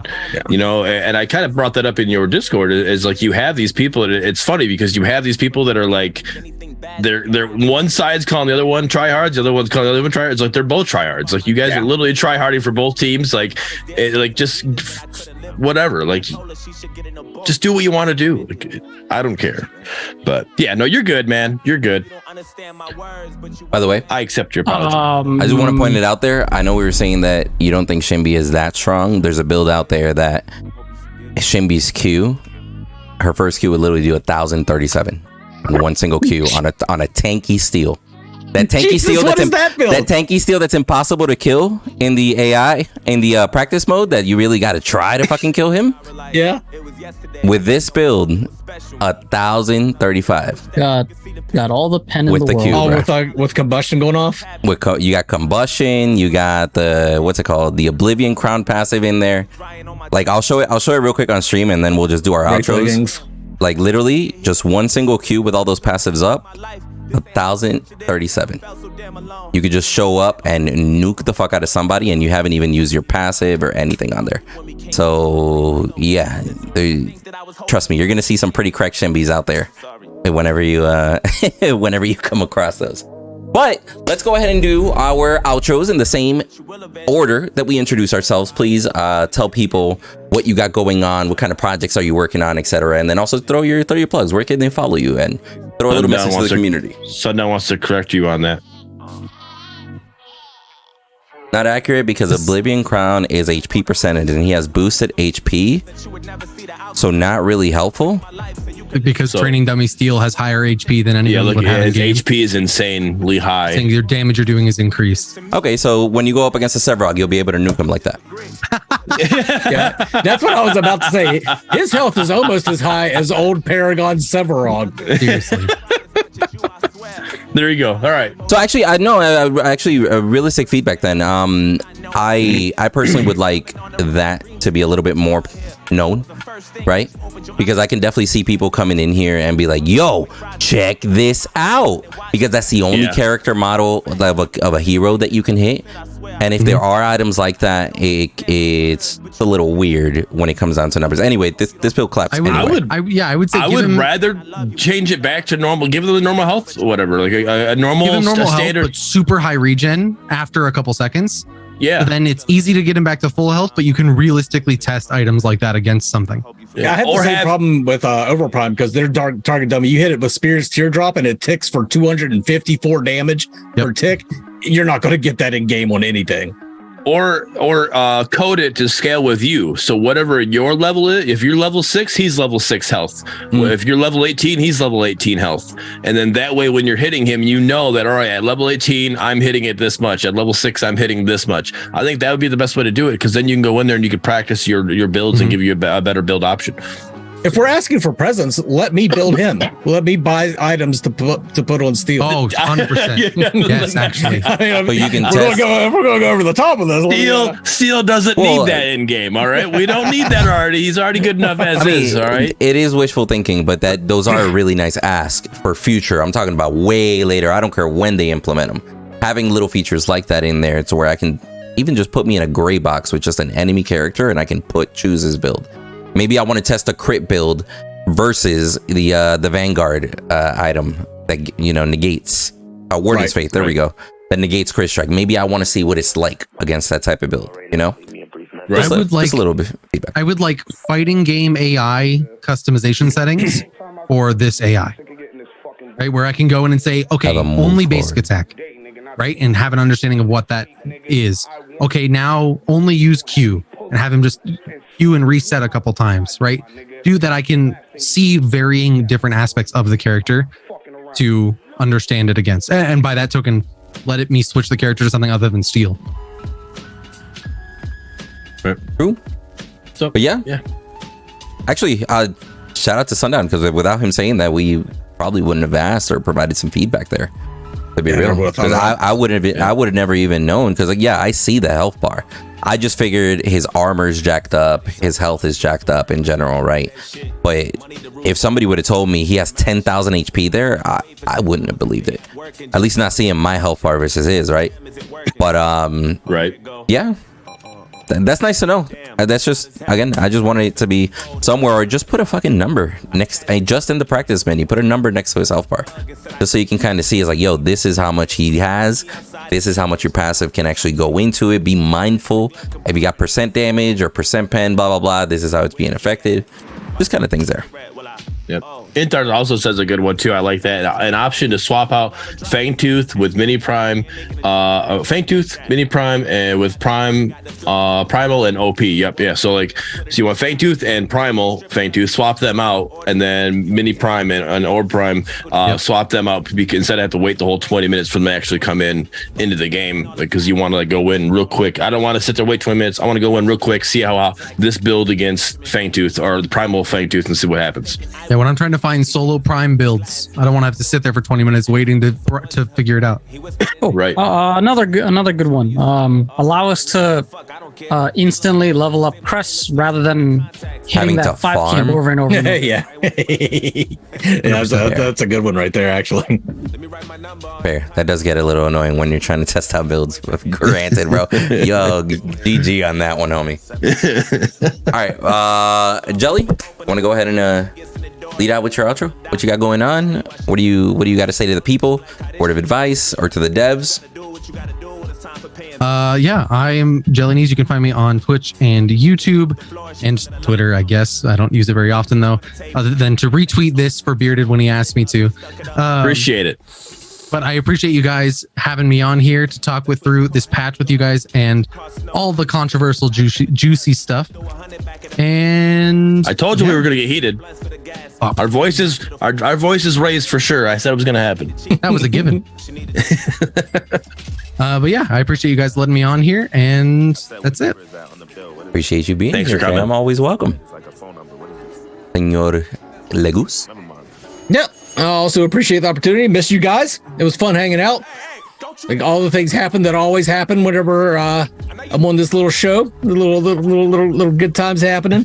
But yeah, good Always. times. Thanks for having me on. Spicy. And hey, man, again, not for nothing, we all got to get together more often. The fact that nowadays we just get together in events like this or anything, we definitely got to change that. Oh, I hang out with Bearded all the time, just not you. Oh, true. That face.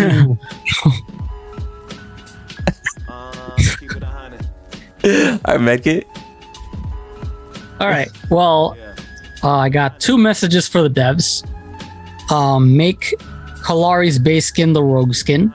That's one. That's my message too. 100%, 1000%. There you go. And then 2, in the practice map, allow us to level up crests easier without having to farm those 5 jungle camp over and over. Message to the community. I want to see who can win an AI match the fastest among the community. Basically a speed run. Speedrunning screenshots. To attach to that, Intharth has already actually created a speedrun.com profile for Predecessor. Yeah, and for AI matches specifically. Yep. That was Intharth's idea, by the way, not mine. So yeah, I've been I'm, as you know, I play Predecessor a lot. I'm on a competitive team. I'm on top 100 on the leaderboards. I've been making a lot of YouTube shorts lately, so if you can, go ahead and check them out. I would appreciate it. If you like them, leave a like. I would appreciate that. If you like my content, subscribe. And yeah, just been busy making YouTube shorts for you guys to enjoy. Spicy. And you're beater? Alrighty. Well, great episode. I had fun. I had blast. Jelly, thanks for coming. I appreciate it. Mangoose, always thanks for coming. I feel like I need to start doing Fault Partner Panel just to get you to come back at a more regular basis again. But appreciate it. Definitely miss these little interactions we have. Devs, watch the whole episode because I think there is great information in here for all of you. If you missed it, if you didn't miss it, relay it to the rest of your other dev partners. And again, this is a great episode for information for the developers. Community, go out there, enjoy it. Try not to. It's a new hero. I know a lot of people do it. Try not to draft dodge. Just wait till the next game to get SHINBIE. Don't ruin it for everybody else. Let's just have fun and enjoy the game. You'll eventually will be able to play who you want to play as. So other than that, I hope you all had a good one. I hope you enjoyed the show, and see you on the next one. Windu? Spicy. And as far as what we got going on, we're probably going to have another Content Creators Unite episode coming out here soon. So just be on the lookout for that. Of course, we do these Predcasts, these podcast type videos. We push shorts up and everything. So if you guys even do watch this live, I just ask, go through the YouTube, try to support it as much as possible. Leave a like, leave a comment, watch as much as you can on there also, even if it's just rewatching, just a comment and shit like that, right? Like supporting it after the fact as well as supporting it live is very important for us. So please do so. And I mean, community and devs and everything, I don't disagree with Bearded as far as there's a lot of feedback here, but we did have very controversial takes. We did have very hot takes here and there, right? I would just ask if they made it this far, GG, leave a GG wherever you're fucking watching. But try to watch this without any, like, with an open mind, right?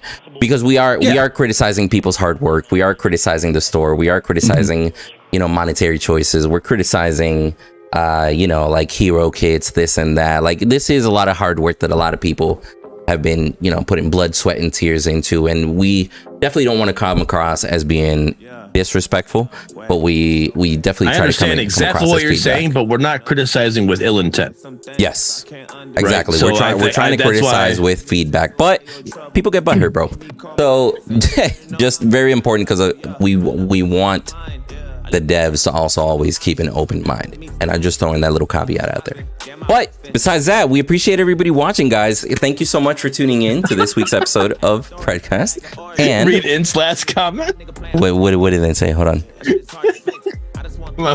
Comment when ready to put his feet at the start, so they don't spend 2 hours watching everyone get upset without a reason. Like all pissed already, butthurt. Oh wait, I guess I shouldn't get butthurt. Hey, I'm just letting you know. When you rewatch this,